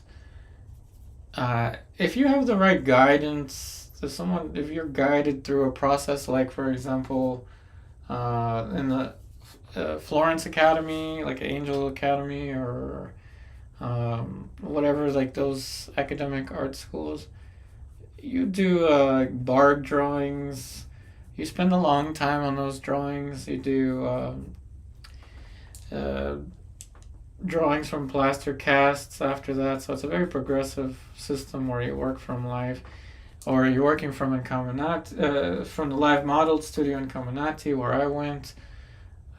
You can actually start producing pretty nice results in under 1,000 attempts. Under 1,000 attempts, you'd be surprised. I've got students that went through all of the pre-recorded projects, just about all of them, and their 5th painting or something like that was just magnificent. it doesn't have to be that way. So just be mindful of any teachers that are like that. I think that's a very like antiquated method of like teaching. Um, just old. Just get that kind of mindset out of here. And even to this day, I still kind of sometimes feel that pressure. Like maybe I'm not that good. Maybe I just, I'm never gonna be there. So we all feel that way. It's part of growing, I guess. But don't let any teachers, say things like that to you and get to you.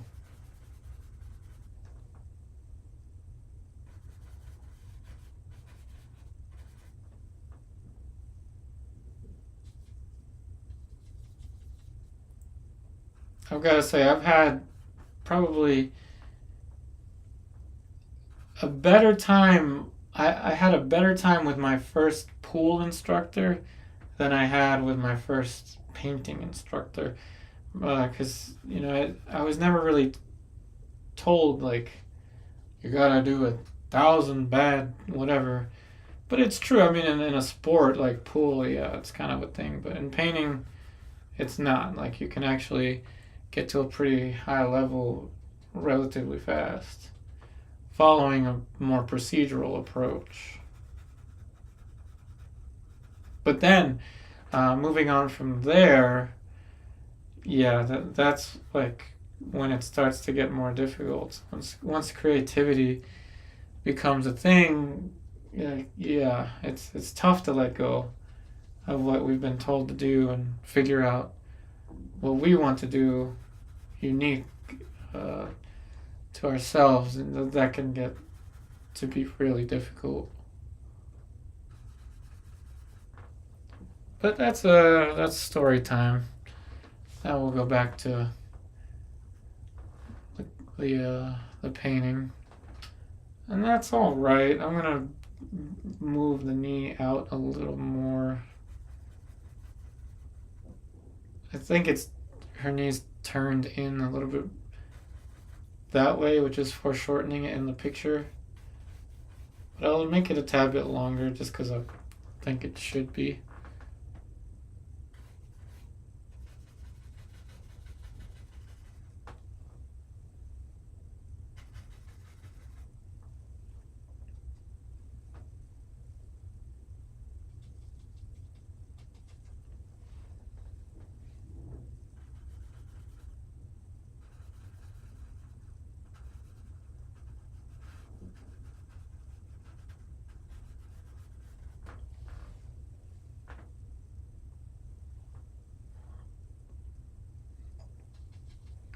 Okay, I think we're all right now. Just about all right now to move to the hand. The other hand.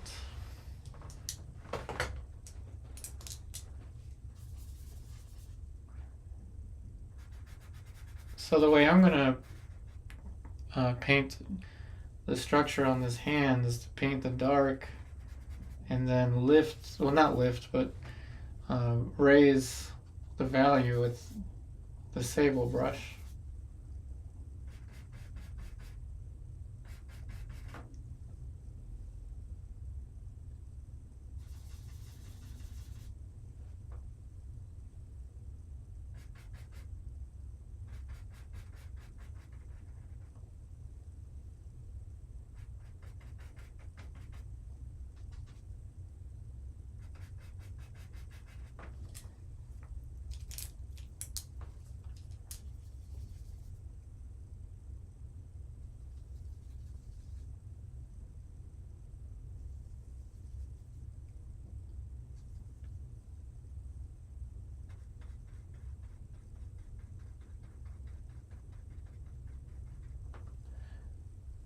This is going to be the shadow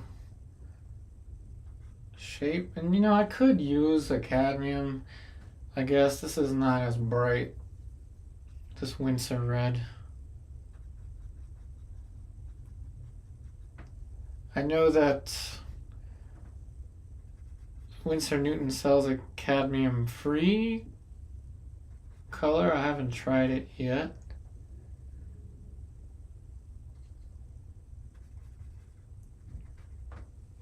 Alright, now let's mix some skin tone.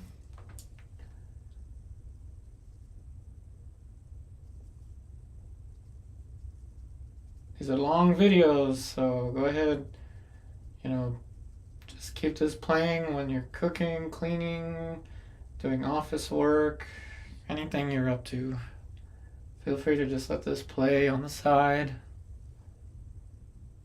Just relax, think of it maybe like a therapy session of some sort. Not saying I am not a licensed therapist by any means, but I've been told that these videos are useful for sleeping, if you need help going to sleep.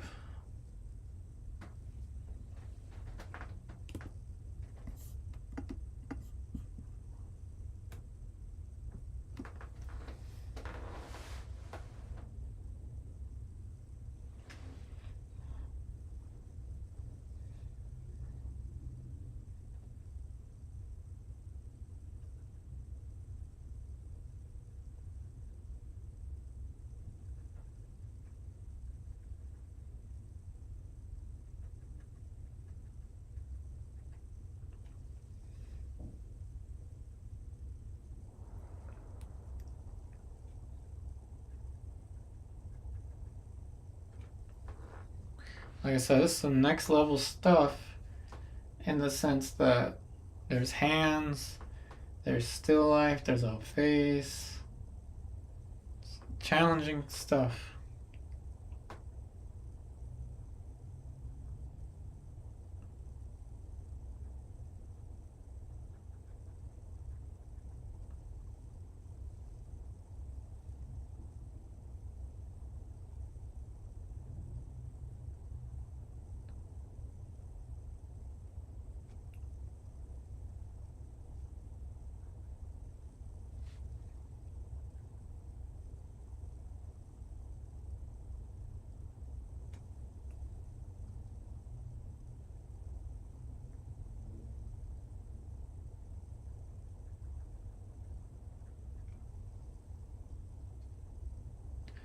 And if you're in the DC, Virginia area, and you want to meet up and paint together or something, or we can even go to a museum if you want to look at the Vermeer paintings together, or just any of the old master paintings, let me know.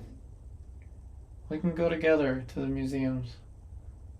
We can meet up in the art museums in DC.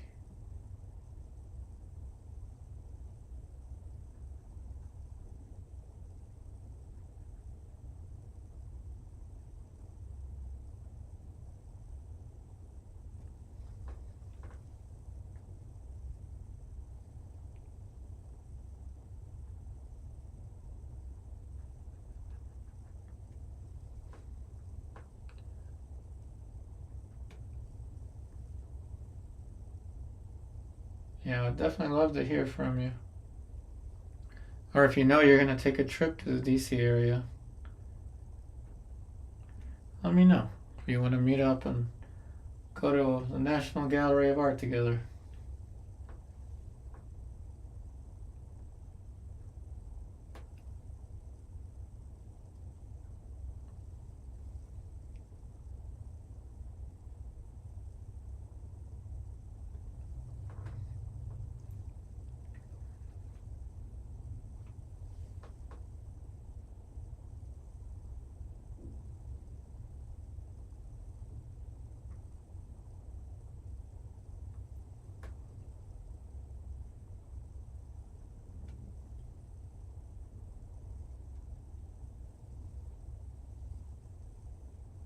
Or if you know of a art school or something that would, want to sponsor me to go and paint there, let me know.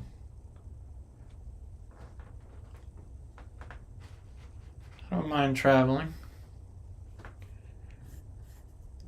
Now from a distance, the hand reads pretty good. It's not the best of hands, it's not the worst of hands. It's okay.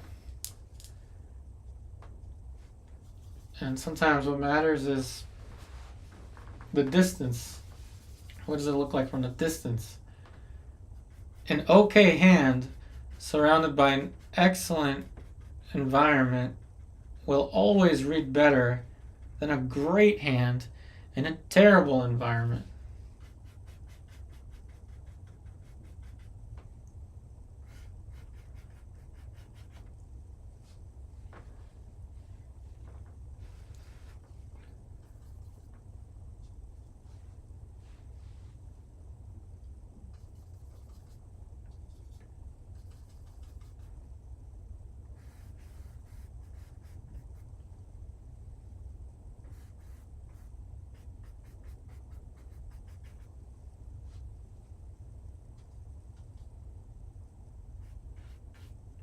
A little bit of light for this part of the sleeve.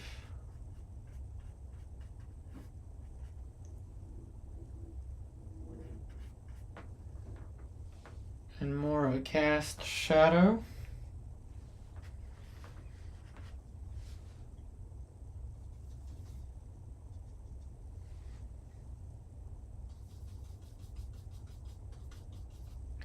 So again, I take this moment to ask you if anyone has not subscribed and they like what we're doing, if you can help us out, subscribe and turn on your notifications.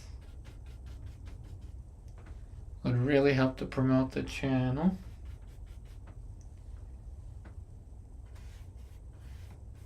But if you don't want to, I understand. We'll be here 1:30 pretty much every day.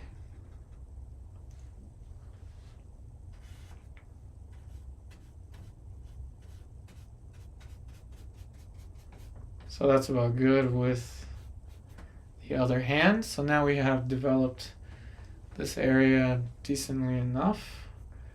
Now we can go, let's go back to the environment, put like a little fade up here.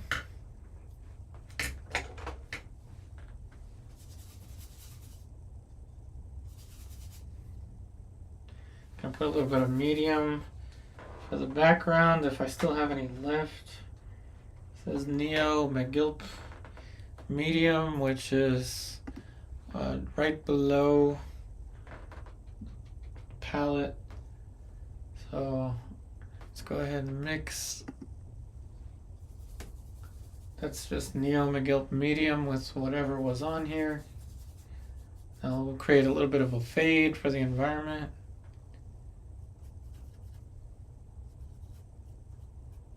And then we'll get into the still life. That should be thicker.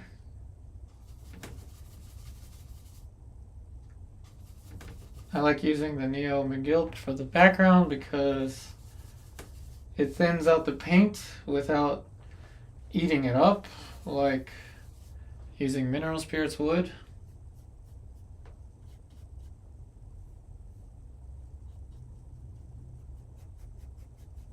But I'm working on a white canvas, so I actually can't paint that thick. As you see, it pulls some of the paint off.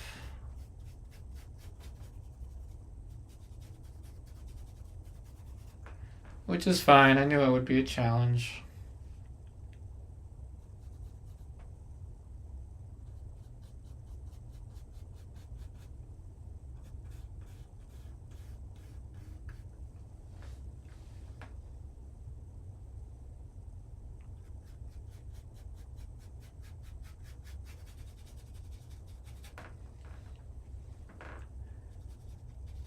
We can utilize the brushiness of this effect as kind of a stylization of sorts, but like I said, I didn't mean to stylize anything. It just kind of happened.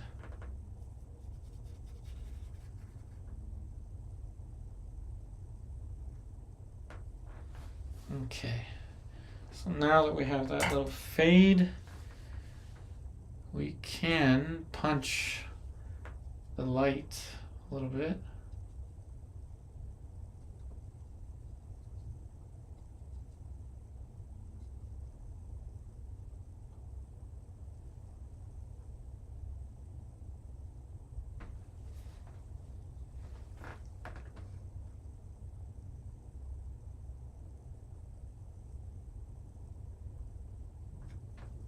Now it's not straight up white. It can look like it, but as you see on the palette there, I mixed some color into it. So now we're getting into the still life.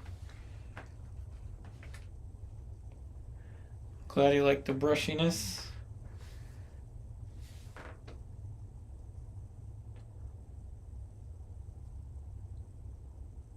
Maybe tomorrow I'll put an orange on the palette. I feel like it kind of needs an orange.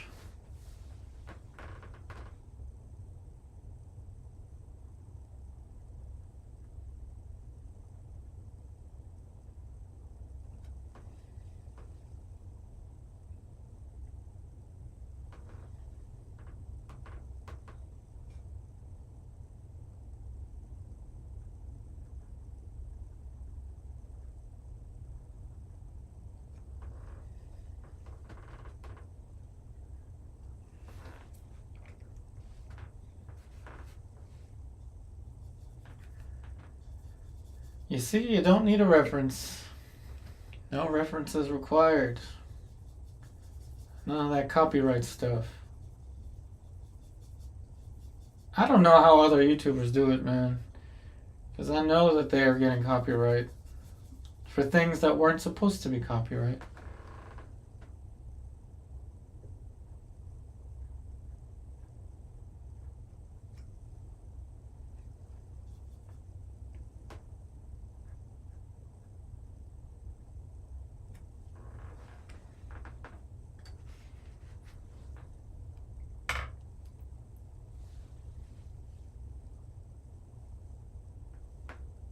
Okay, so now we'll move towards this little area, and I definitely need a cadmium.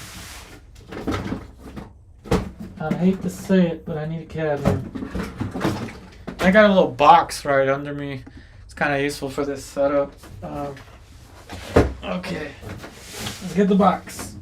Alrighty then. A box of paints.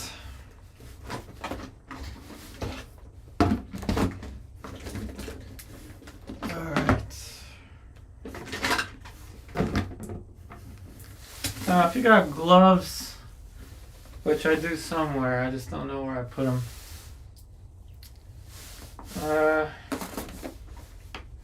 Oh well.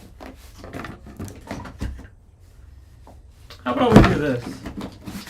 Before I use cadmium, I'll use a Winsor orange. Put this away. Okay. Let's try Winsor orange first, which is a pyro-based orange. Let's try this out first. Put it over here. Dang, that looks just like the red. So I don't know. We'll see how this works. If it works.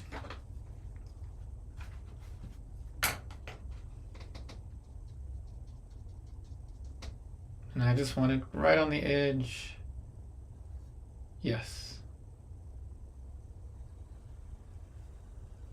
There.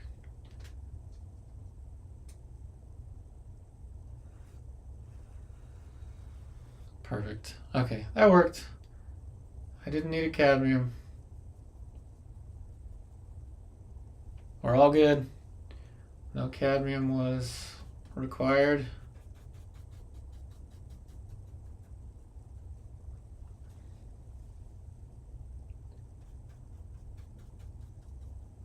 More of the brushiness.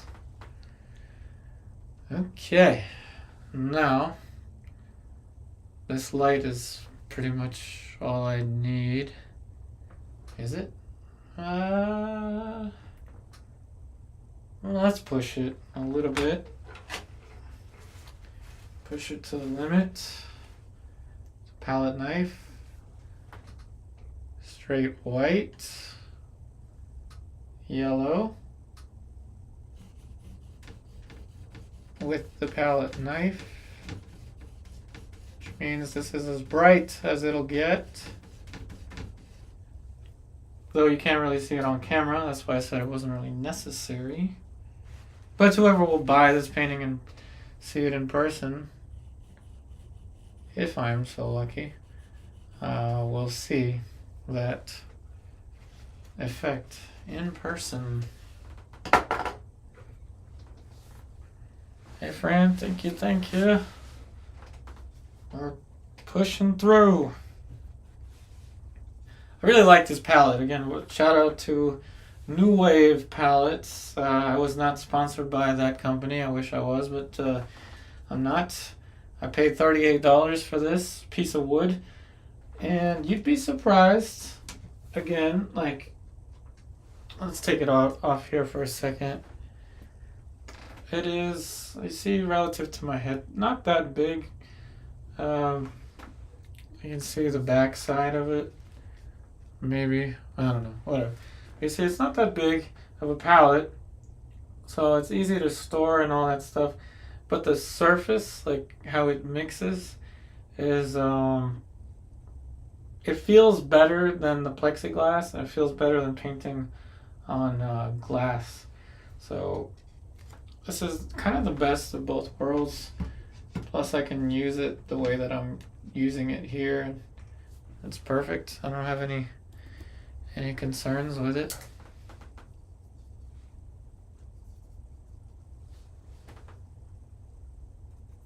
Now there will be a little gradation here.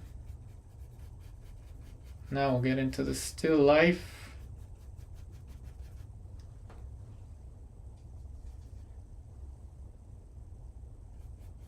The concept behind this new video series is going to be close to everyday painting, almost everyday painting.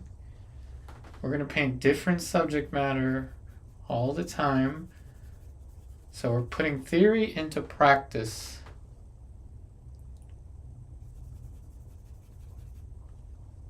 Theory into practice.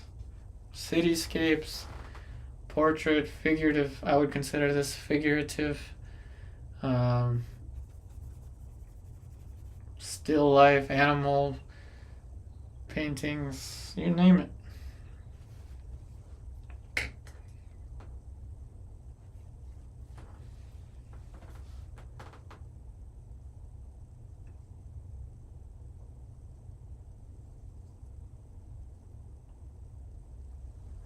Now, when there's a straight edge, I will sometimes use a device, but not here.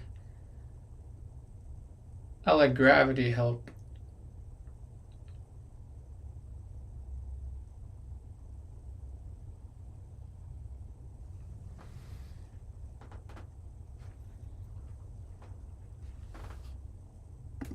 So you can see how my arm moves to try to create a straight line.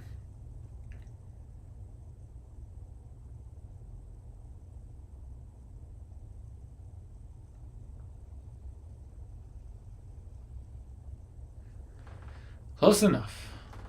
Not perfect, but life's not perfect.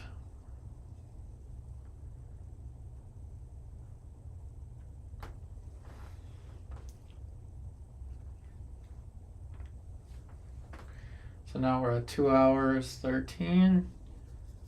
So I'll take a break again at some point, but not yet. A reddish brown.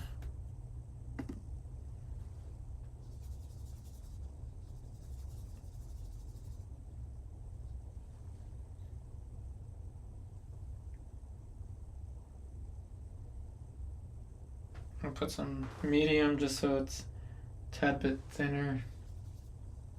We'll see how this works.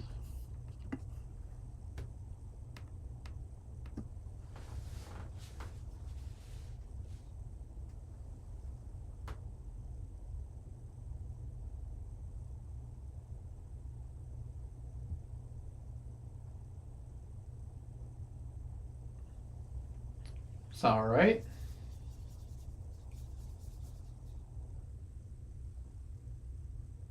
Perspective.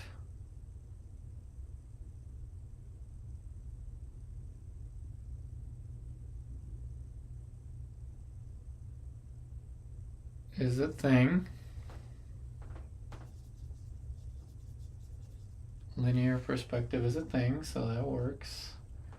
Converging towards the face somewhat. I guess this one has to raise slightly.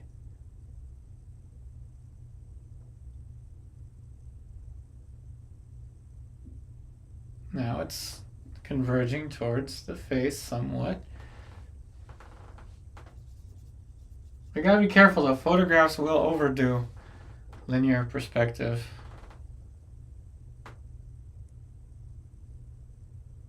And sometimes that's just how it's gonna be.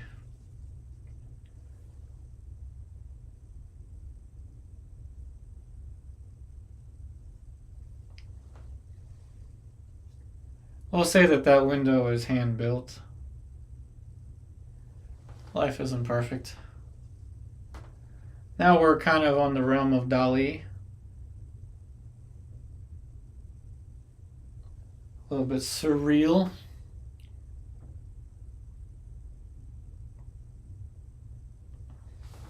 We're going all over art history now, huh?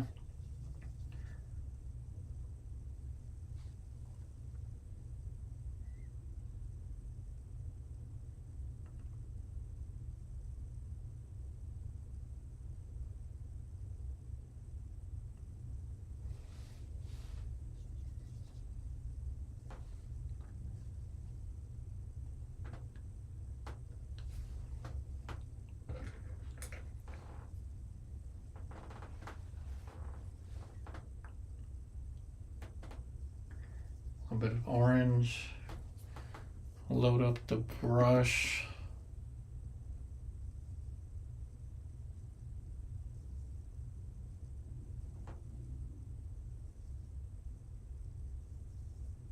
Now we're getting somewhere with this.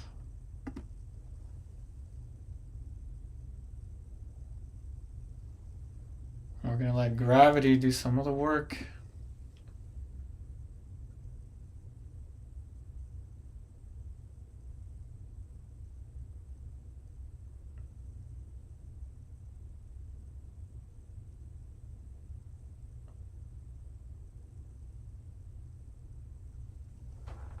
Not perfect, but it's good enough. Life is not perfect.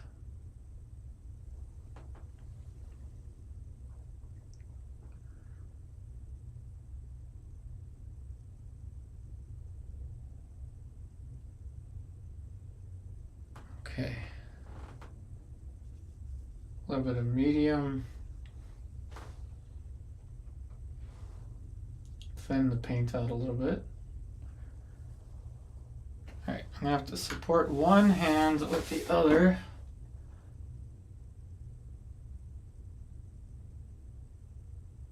There we go.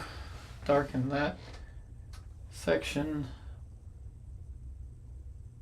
I'm going to call it Surrealist.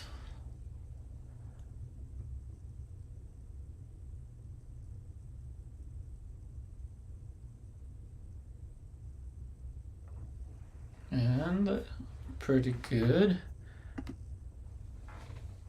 So the window is starting to look like a window.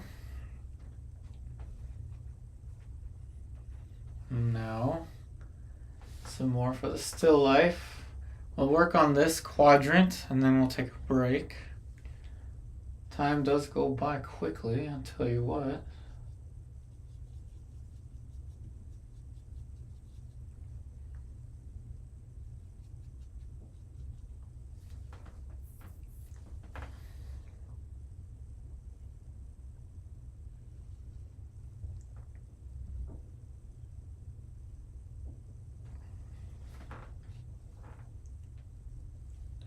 Yeah, mall stick would work, but I have it somewhere in here. I just don't know where I put it.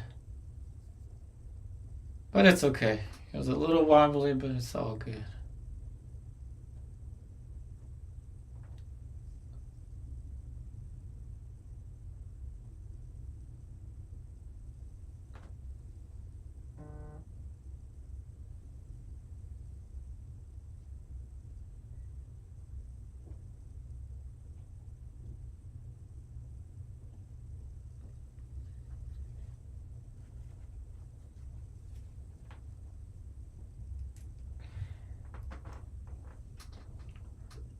And of course, for this little box, I'm going to keep it quite obscure.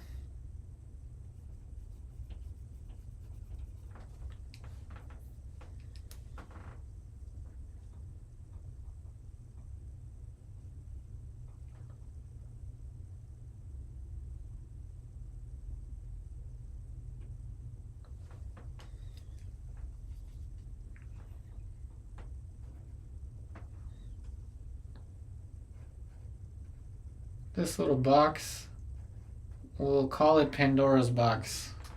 You don't want to open it. But if you do, you better be ready.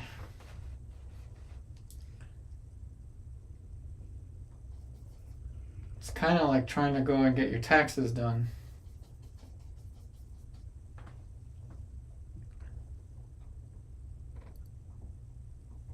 Oh yeah, using the armrest. I forgot who showed me that a long time ago. The arm becomes the maul stick.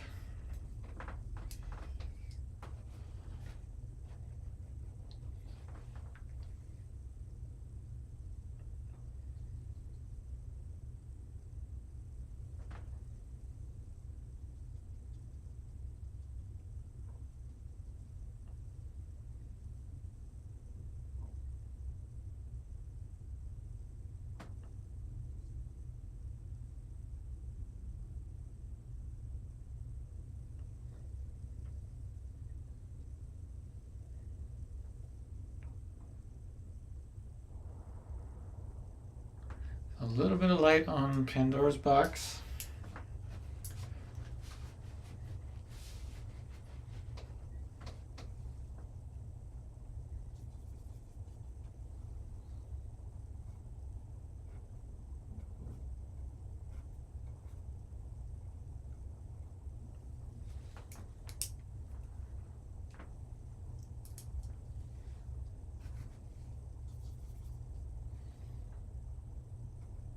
And this is a little transparent glassy object.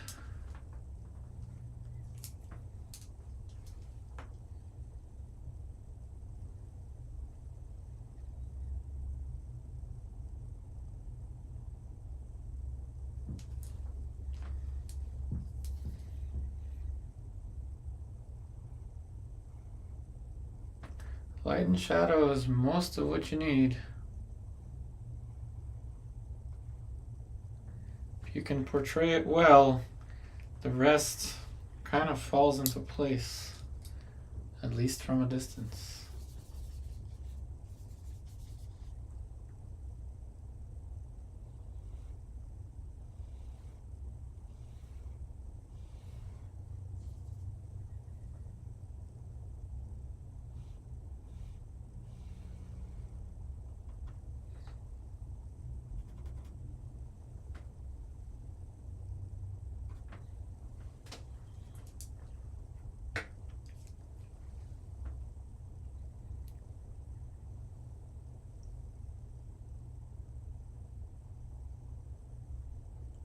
Some little obscure flowers in that glass.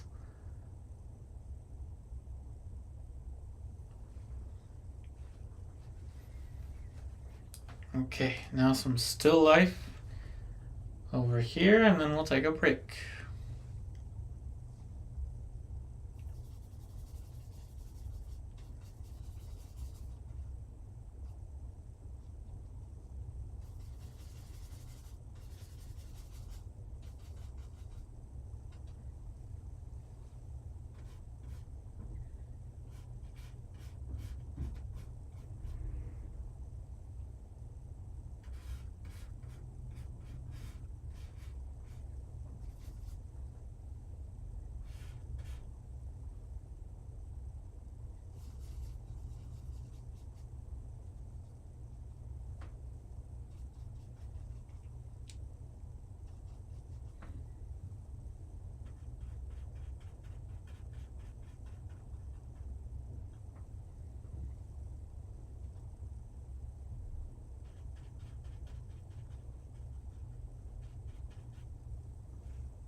So sometimes leaving things obscure is best. You'll see close up.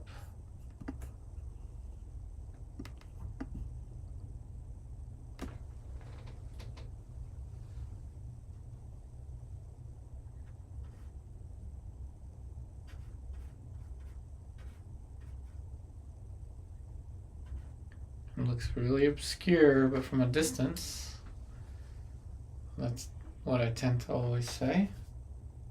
From a distance, it'll look different.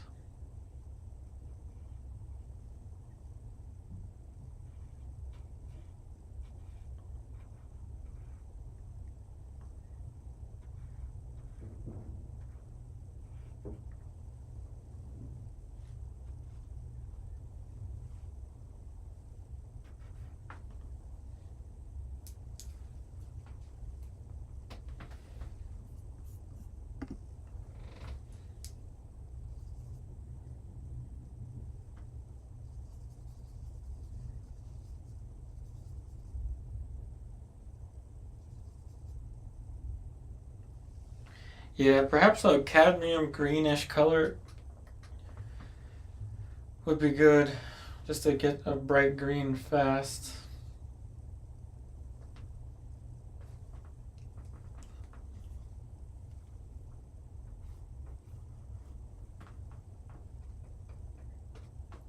A little bit of Neo McGill.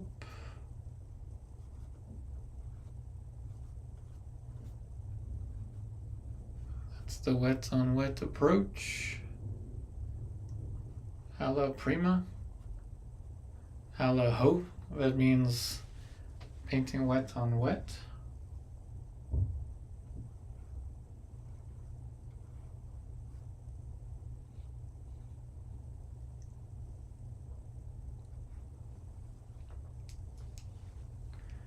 Don't want to overdo the plant.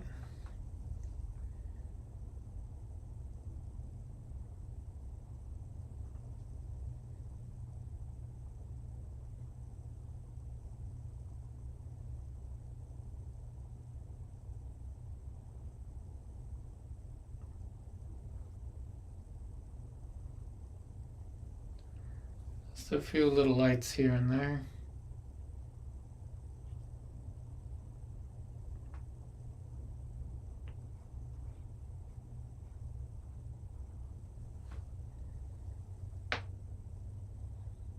We'll blur out some of these sharp lines.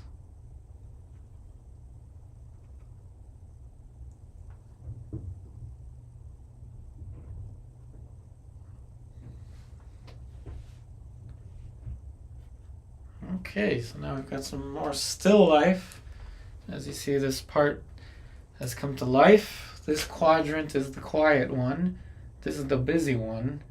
And it's framing our main focal point. So now is the time to take another break. So I'm going to take a break, like I always say. Don't go anywhere unless you absolutely have to. And I will be right back.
Alrighty, we have returned.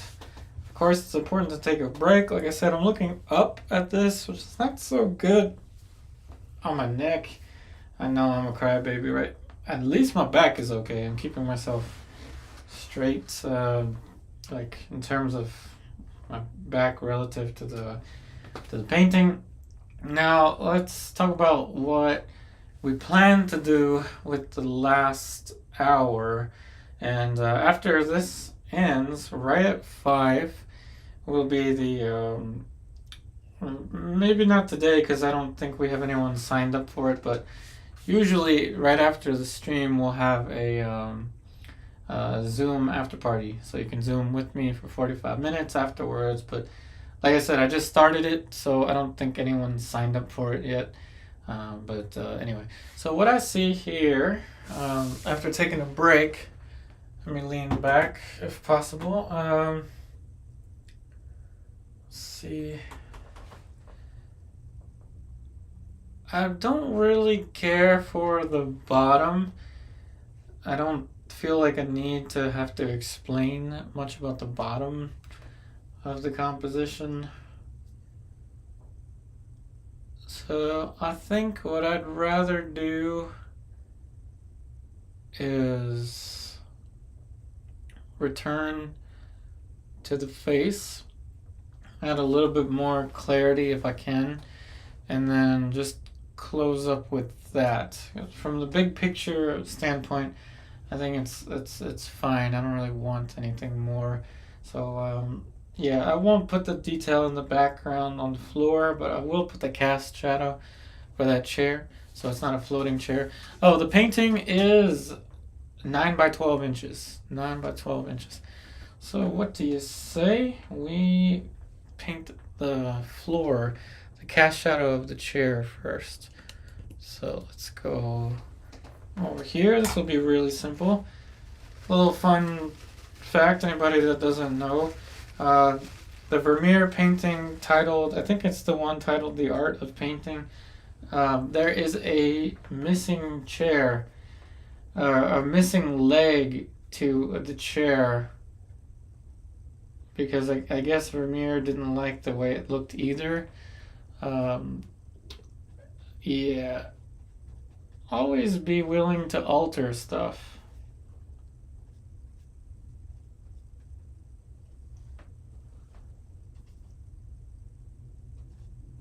Yep, just like that. A little cast shadow there.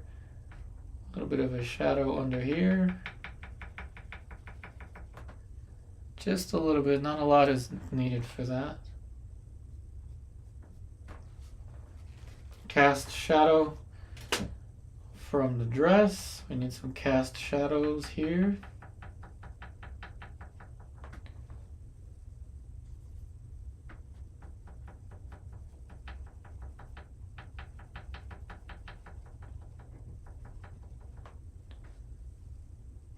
And you'll see that the shadow makes this look, this little section all of a sudden comes to life.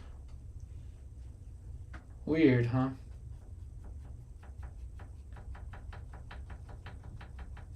But that's light and shadow for you.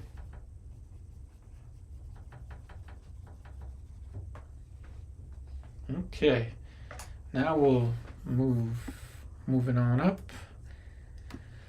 We're moving on up, and we're gonna add a little more detail to the face. Not very much, but just enough to make it look a little more dimensional. Let's move on to the palette. And what do you say we create a little string of value on the edge right here?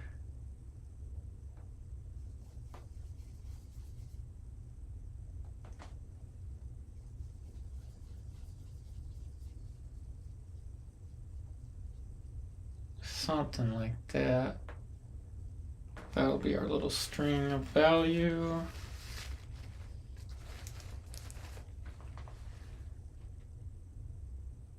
For the dark, now we'll add the light.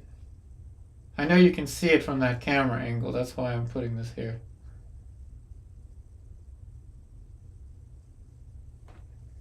There's our little string of value, but don't be confused. What's most important is going to be light and shadow delineation. Not too many value changes are really needed. And if I have a smaller brush, this is the time to use it. I have a brand new brush, Sable. There's no way I'm going to use it. I'm tempted to use it, but I'm not.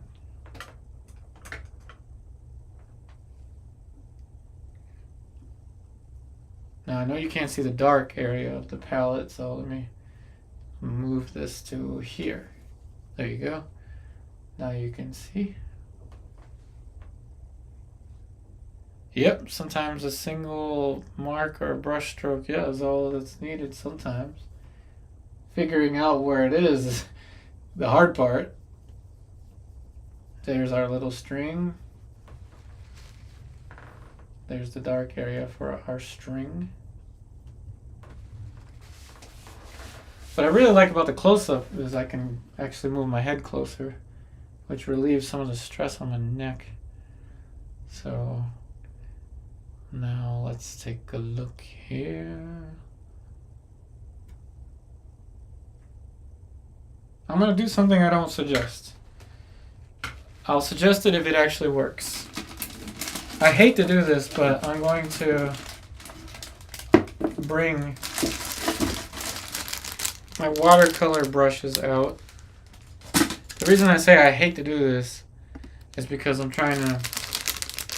I want these brushes for my watercolors, but right now oil painting is more important. So this is just a cheap acrylic or watercolor brush. So I don't know. We'll see if it works. I'm gonna sacrifice a brush. Okay, this is for light and shadow. Can somebody please tell me where the saying "until the cows come home" comes from? I've been kind of curious about that. Where does the saying "until the cows come home" come from?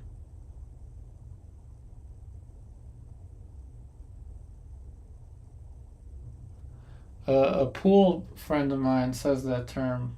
He says he's going to play pool till the cows come home. So what it means is you're going to do something until, I guess, a long time. But no, I don't know if it's from a movie or something.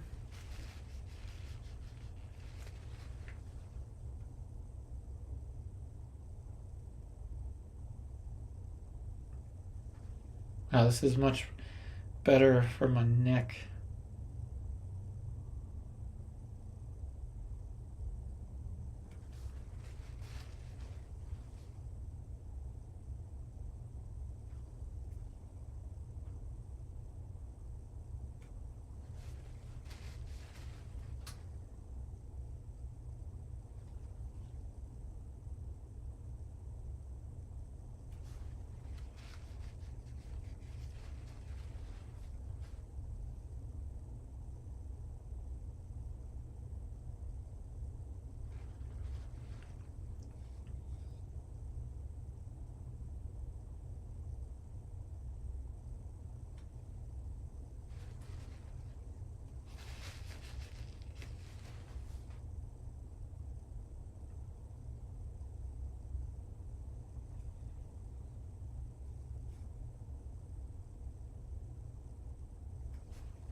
Here, let's see. The expression likely comes from the observation that cows, when let out to pasture, are not expected to rush back to their shelters. Now they return at their leisurely pace. That's what "till the cows come home" means. Ah.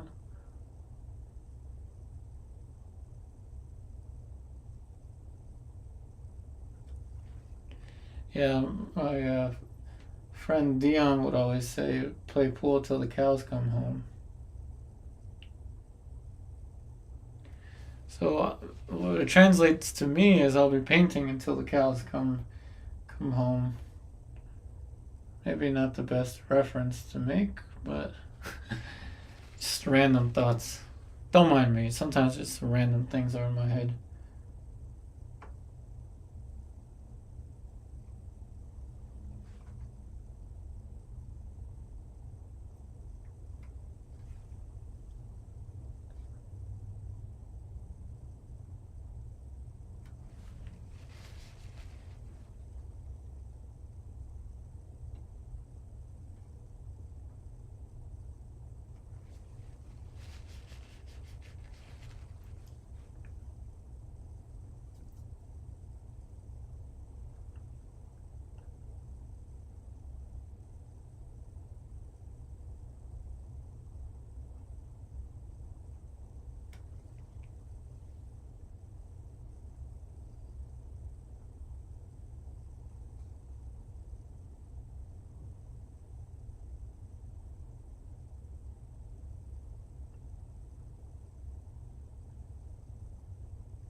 Okay, from Grace, we wrote possibly from the fact that cattle let out to pasture. Oh, okay. Is this a copy and paste? That's, for example, a party that goes on till the cow comes home. Oh, okay. Okay, that's a continuation of the answer from before.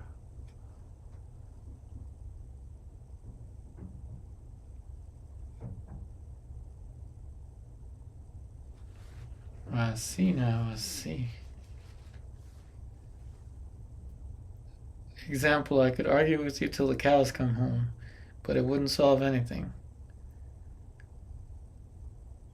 Also can imply that something will have no effect. Oh, okay. Well, hopefully this does have an effect. You see, these random things are in my head sometimes. Just random thoughts, especially when I'm in the subtlety stage of a painting. This, by the way, everybody, is a cheap brush. A cheap watercolor brush that I'm using for the little details on the face.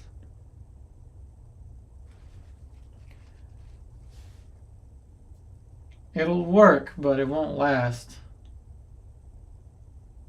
This brush wasn't designed for oil paint.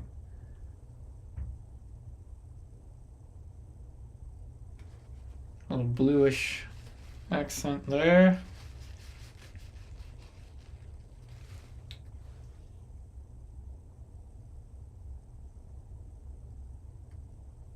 Now you see this is so much better for my neck.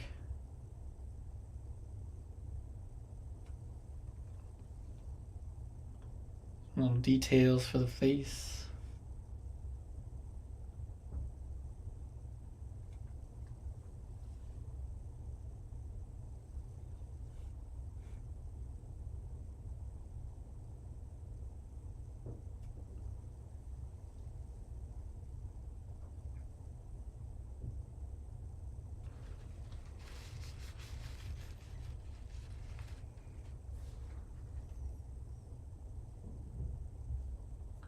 Now these watercolor brushes are nice and soft when they're new, but they do fall apart pretty quickly when you use them for oil paint. They're not really that bad for watercolor, but like I said, this is oil paint.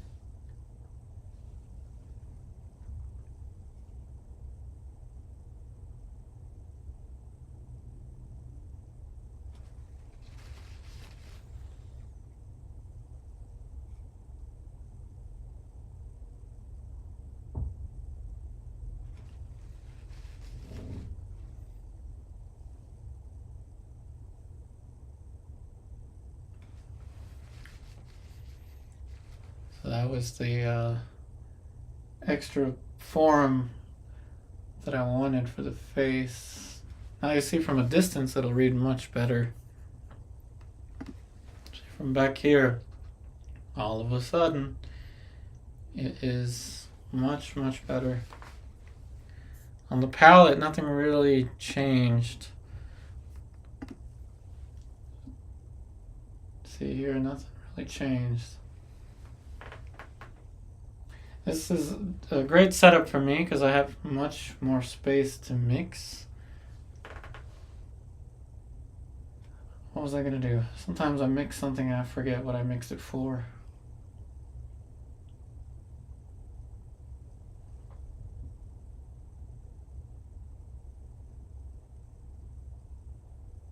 A little bit of light on the neck. Not very much.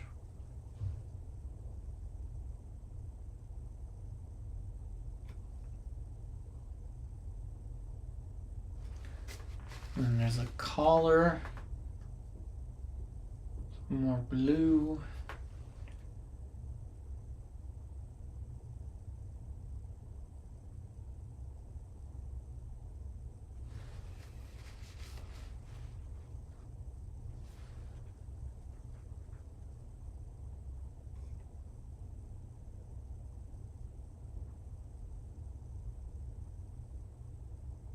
Again, this is the power of alla prima painting, painting wet into wet.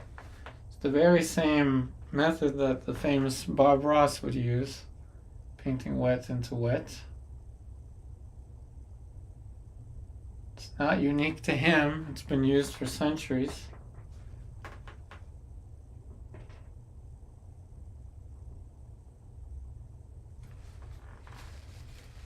And like I said, we'll have some prints sold of this one.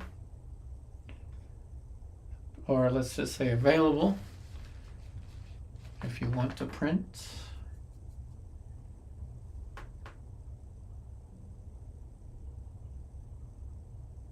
The original will be available in time, but it has to be allowed to dry as it is an oil painting.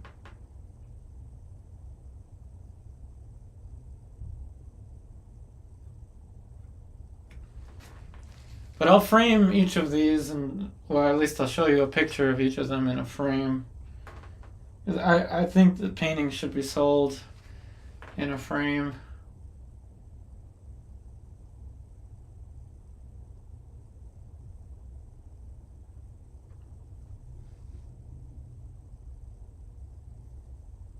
Hey, Shavu.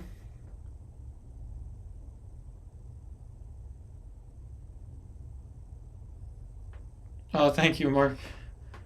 Markel, it is a challenge to put the detail on a tiny face, but it works. It can work. It's just you got to be very precise with your marks. No pun intended, but you got to be pretty precise.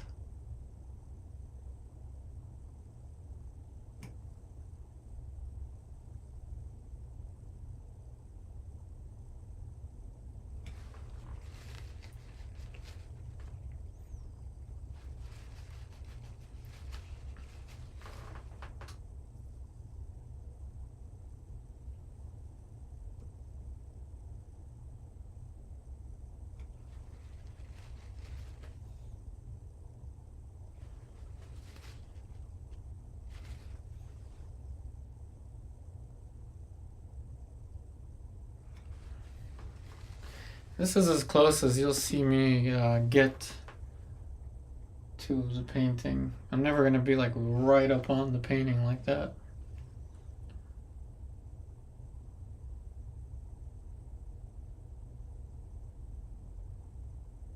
And this is the part that requires a little bit of discipline. Trying to keep yourself away from being too close is not easy to do.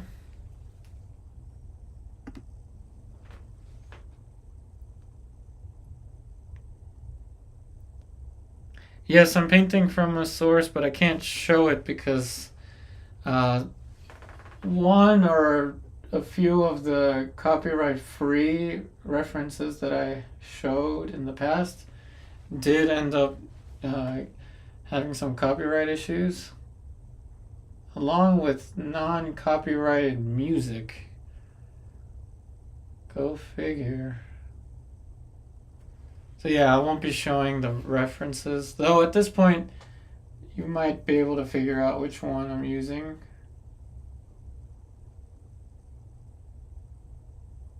But I have altered from the source quite a lot.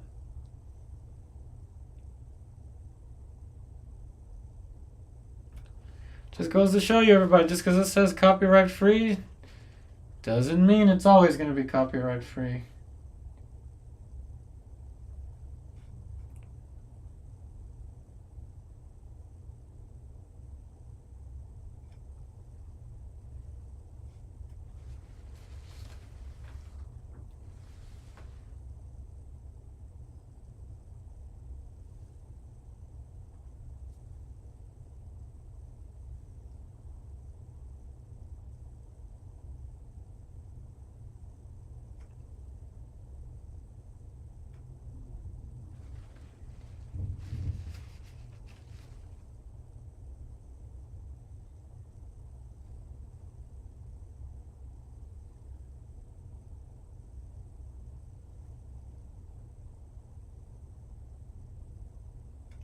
Wet on wet painting.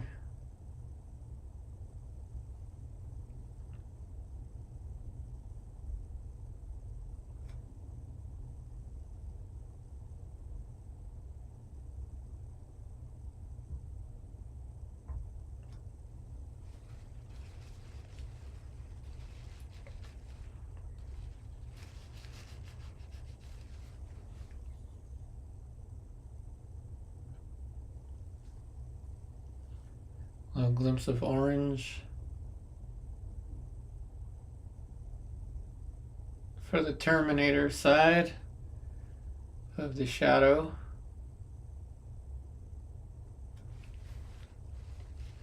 Terminator side meaning the side that's the closest to where light terminates and shadow begins.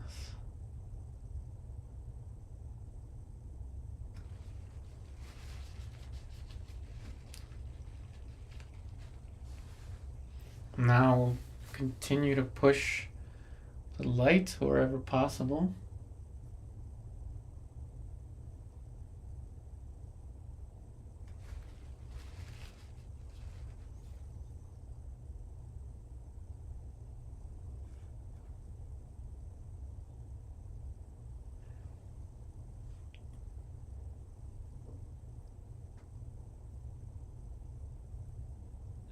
It shouldn't be copyright issue anymore. I think the problem was, that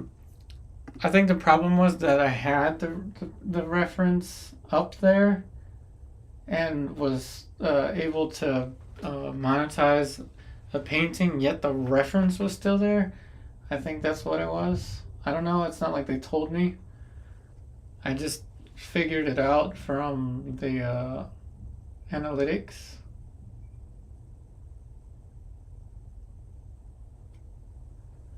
I just ended up figuring it out from looking at the data. But this way it should be fine. The picture is not here. This is not exactly like the reference. It's close, but not exactly like the reference. Oh, thanks. I'm glad the light effect is starting to work. I was actually gonna push something on the corner of the face to that effect, but first, from a distance, I see that the lips are bothering me. Too dark.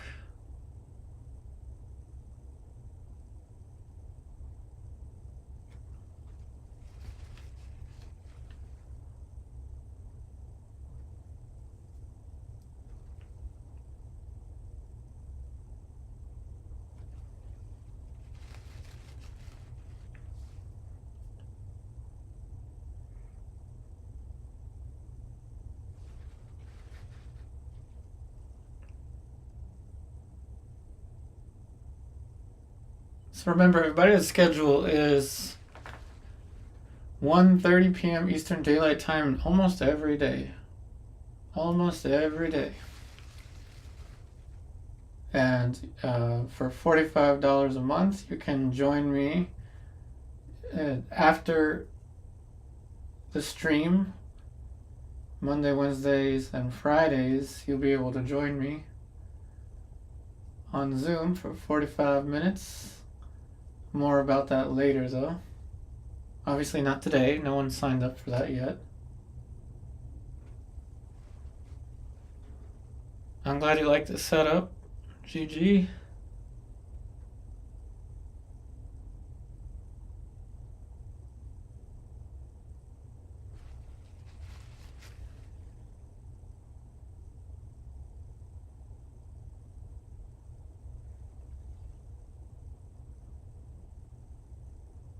What I'm trying to do is go beyond the educational side of things. Now, obviously, I want everyone to be able to benefit from this in terms of like learning from it, but I want to be able to put theory into practice and create paintings that can be sold or prints created from it.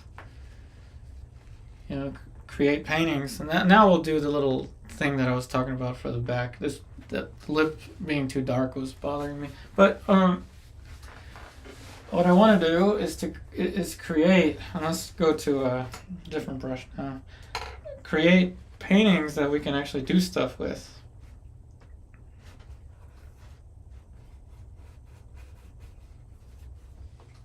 And this format is much better for me because sometimes I need to be held accountable in terms of what time I'm here, or else I'm just gonna go on a tangent and just like do one painting here, another painting there. But I like this holding me accountable.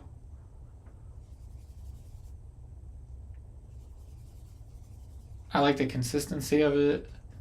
This is my office. This room is basically my office. Alright, so let's add a tad bit more light. I'm mixing up a green first. I don't know why I did that. I just started mixing it. Let me show you what I'm mixing. This is not the right scene. Okay, so this green, I want to push. I don't know why. I just feel like I want to push a hint of green behind the ponytail.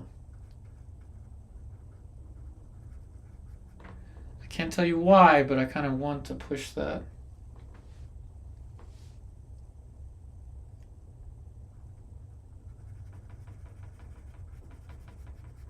And just let this glow move around. And then we'll push an orangey glow underneath of it. Why? I don't know. I just feel like it should be.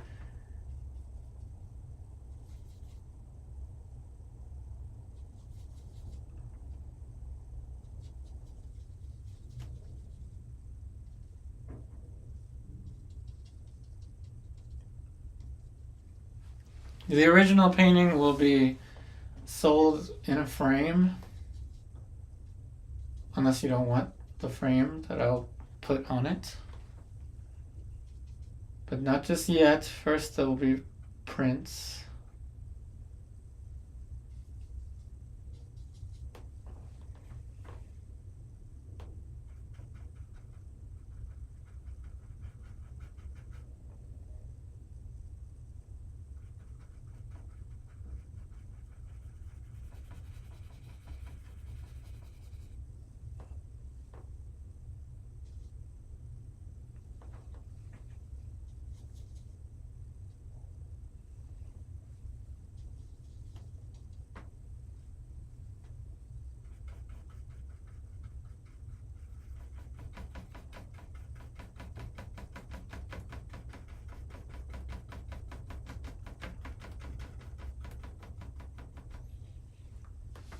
Okay, so that creates more of a glow, I think.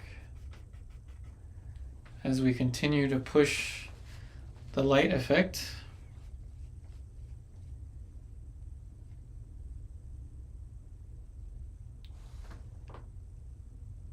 Oh yeah, thank you for the Venmo before. Yes, I did buy some new stuff, especially this palette.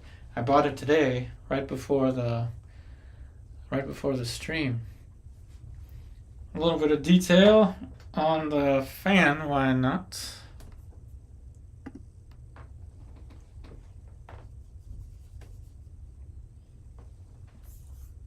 Thank you for the support.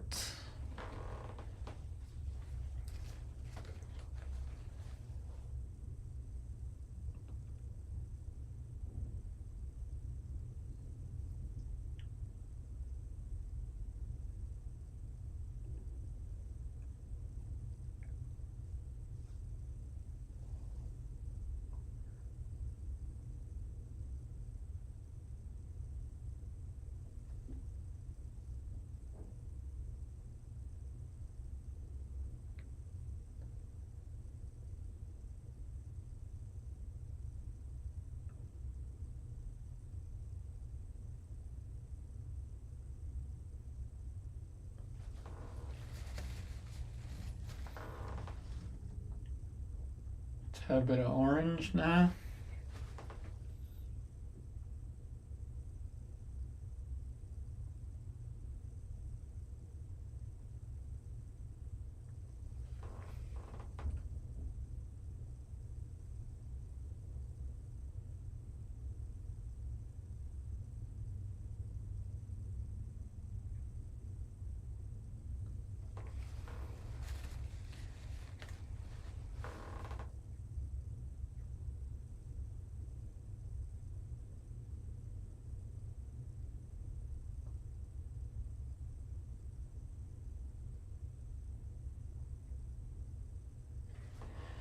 And these details will have a tendency to make a small painting look bigger, creating an illusion.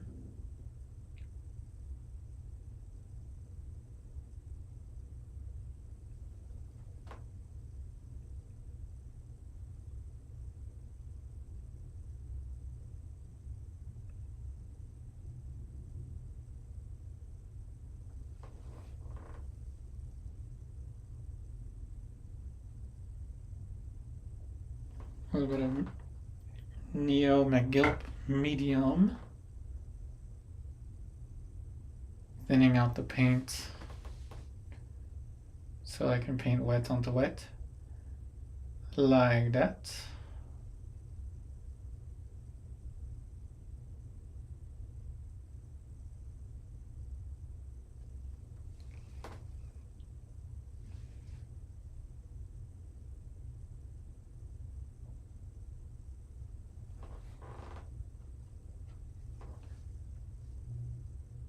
Again, if you're familiar with Bob Ross, that's what he would do. Except he would use odorless paint thinner.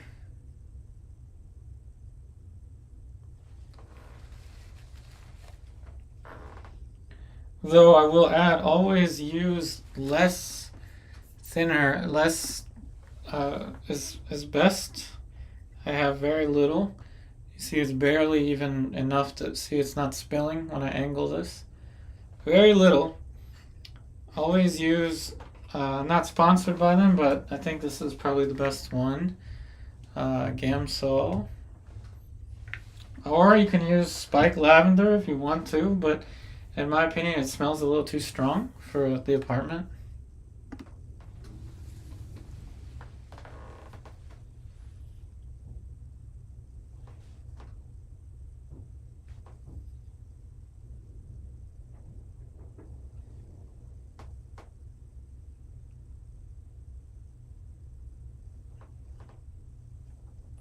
Bob Ross would use this approach when he would paint twigs on trees.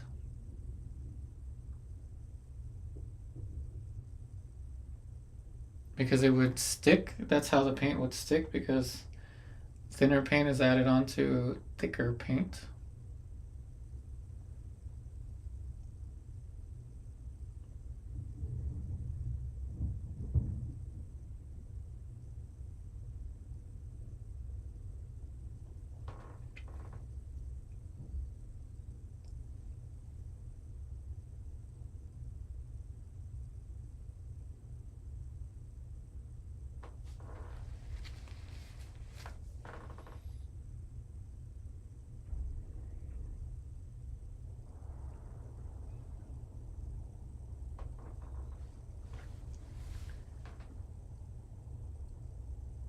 the famous Silverbrush.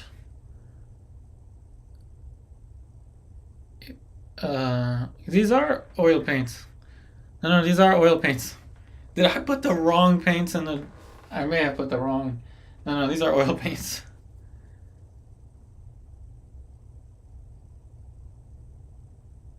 Yeah, no, this is oil paint. Oops. I don't know if I put the wrong stuff in the description.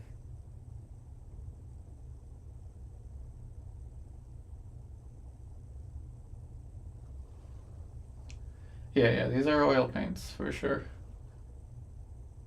Though you can do this with acrylic, but I have more experience with oil paint, so we are gonna stick with this.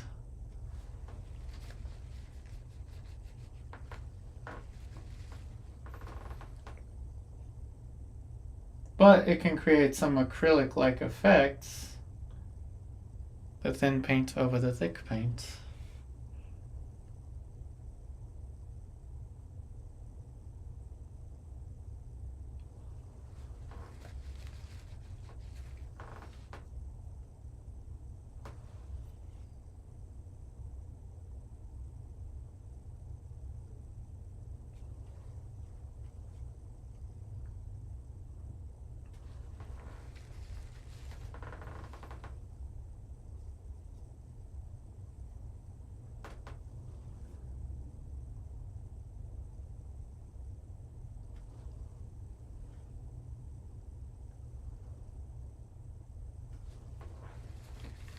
And now the fan looks somewhat like a fan now.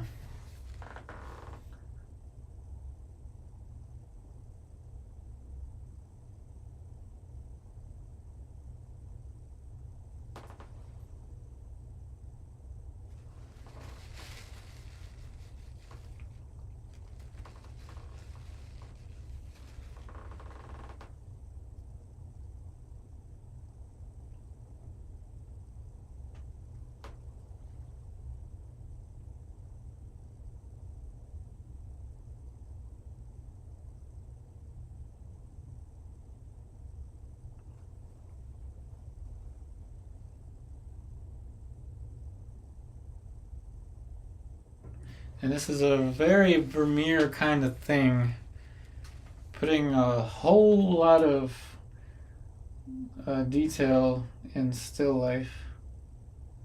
And I think it's probably because he didn't have his models sit for him that long. So he had all the time in the world to spend on the still life.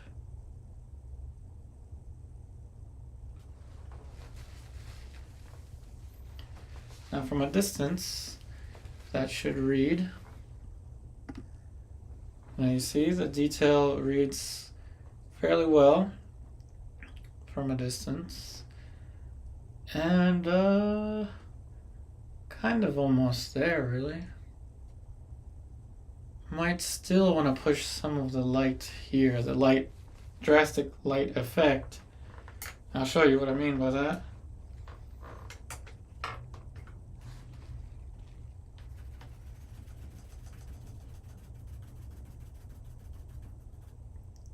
Oh, yeah, it's acrylic primed cotton canvas. And no, these are oil paints. But this can be done with acrylic also.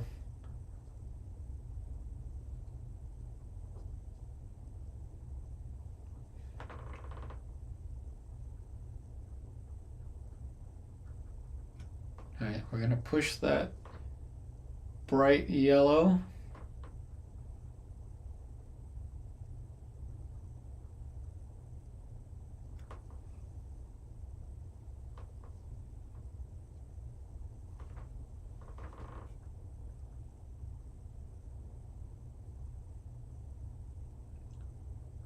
Like that.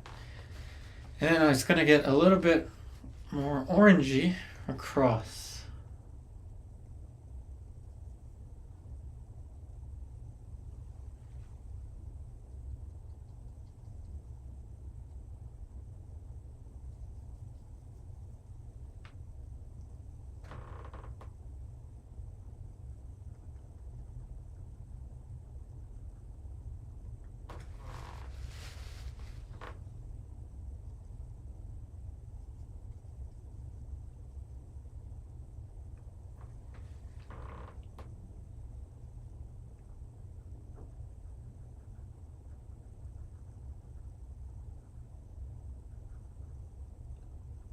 So that's the transition.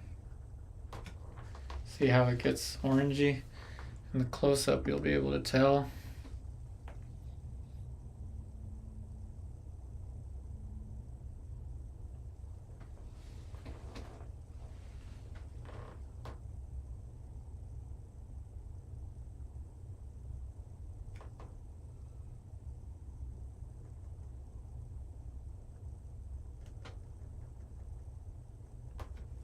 And that's of course pushing it.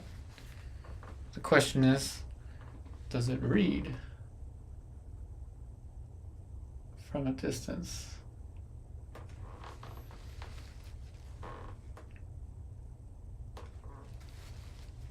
So we go back and forth. I'll go with the blue.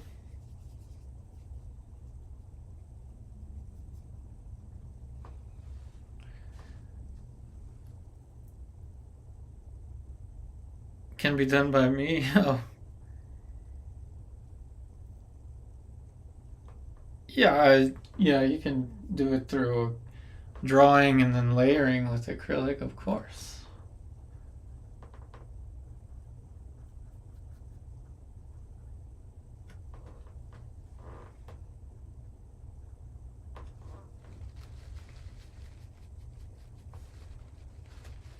Hey, Jonas.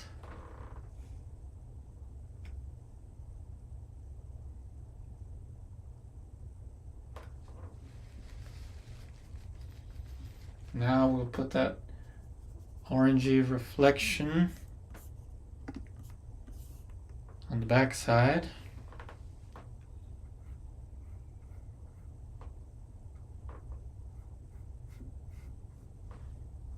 I will use the sable brush because it applies a softer touch. But I could just as well do this with a cheap watercolor brush. Hey Tipu, welcome, welcome.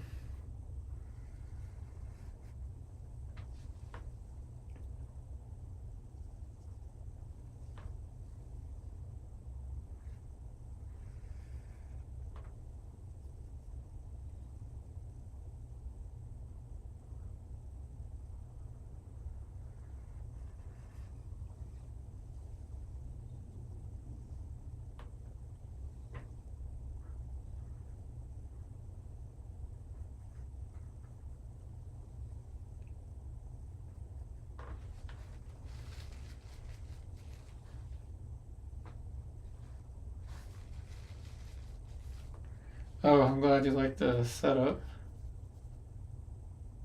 There's also a palette view too, so I'm alternating. So you can see that, and we have the close-up.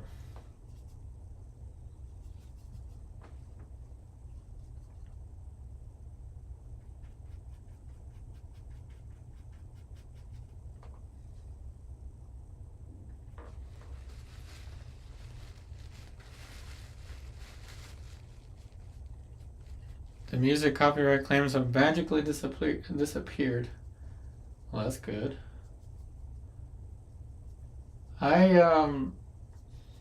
Yeah, what I had to do was delete the song or whatever section was in the painting video that had that issue.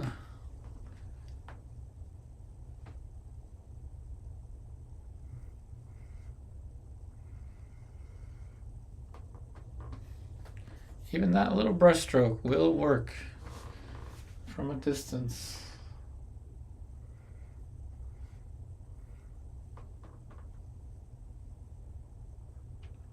Weird how that works.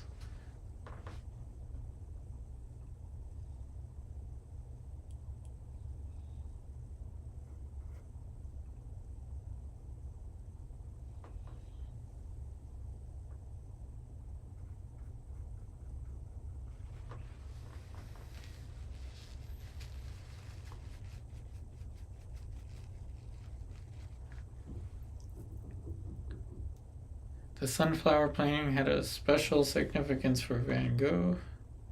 Communicated gratitude. Huh. Didn't know about that. in the period of time you're using YouTube music downloads. Oh, yikes. Yeah, I gotta be careful. Gotta be careful with that. Here, I'll show you a little painterly effect. These are pretty much the last changes, by the way. I will sign it either here or I don't know, but here's a little painterly effect for you. So I have this color here for this part of the arm, and I'm gonna have the blue, the dark blue. Let's load up the paintbrush a little more. Let's sable.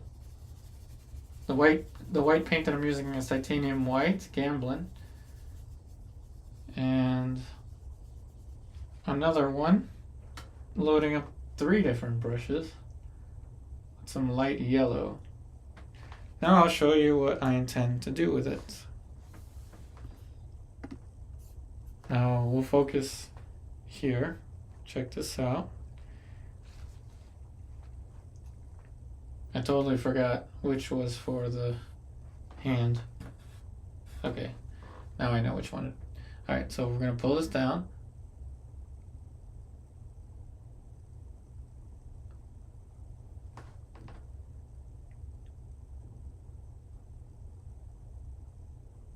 Okay, so we pulled that down towards here. You see that brush stroke went too far.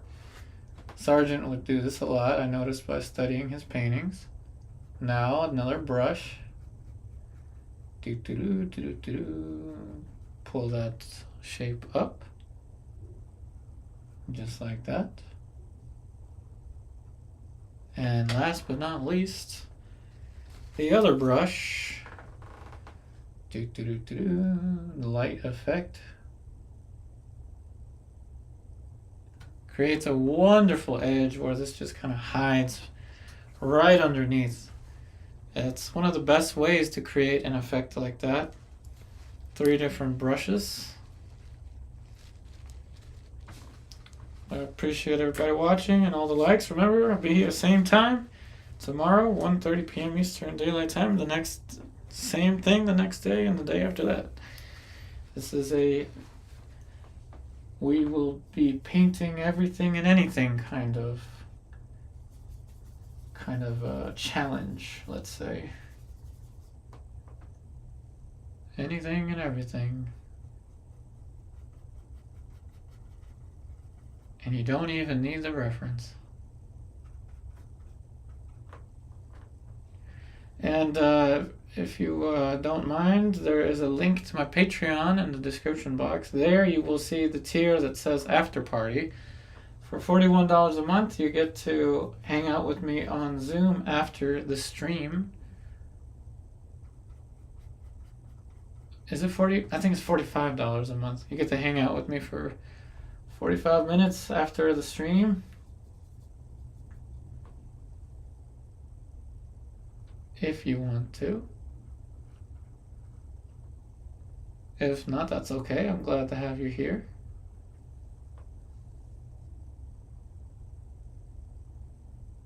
No worries, we'll be here.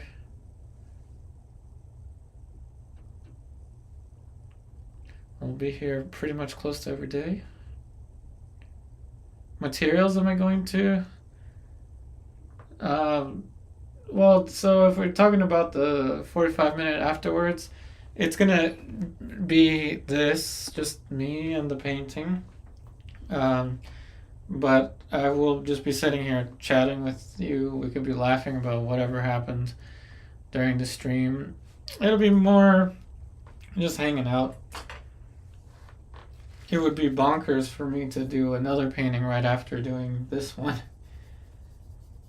Might not be good for the brain. So I'll just be hanging out.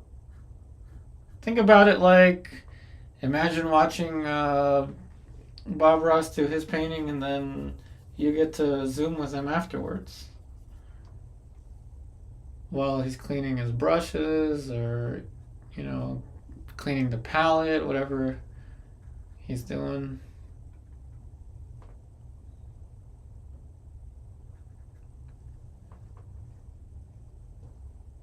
Well, of course, you can do that tomorrow. Link will always be in the description. I will be photographing this today to create prints, and as soon as next week we'll have some prints available.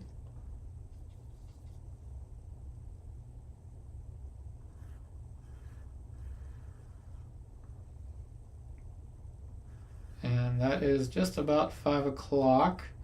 So tomorrow, if anybody is signed up on that Zoom after party, you'll be able to Zoom 1 minute from now.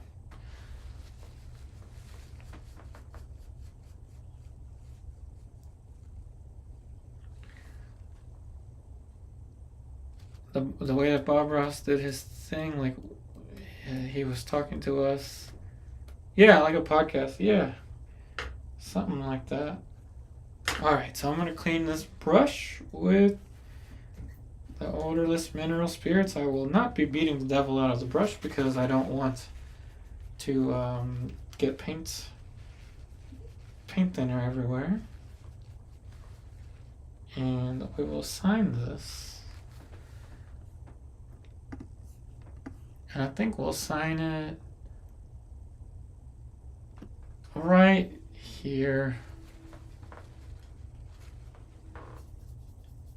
I'm going to have to use a lot of paint and thin it out. Let's go back to this one. So that is it for this one. I'll just be signing. It would be so wrong to sign it here. This is the quiet space. This is the busy space. So we can sign it here.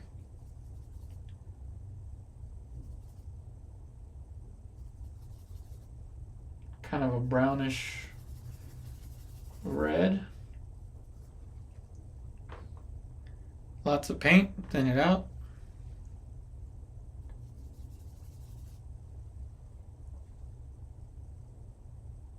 Yeah, I hope the car thing works out.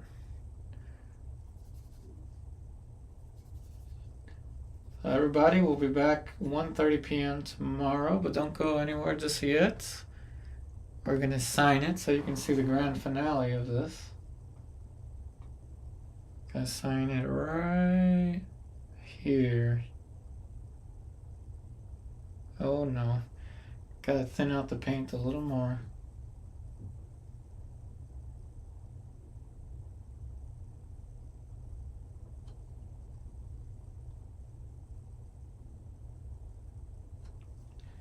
We will switch to that cheap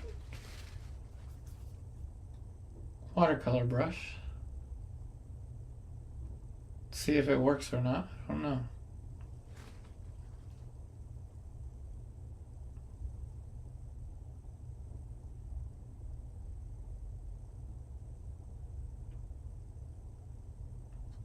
Okay, thank goodness.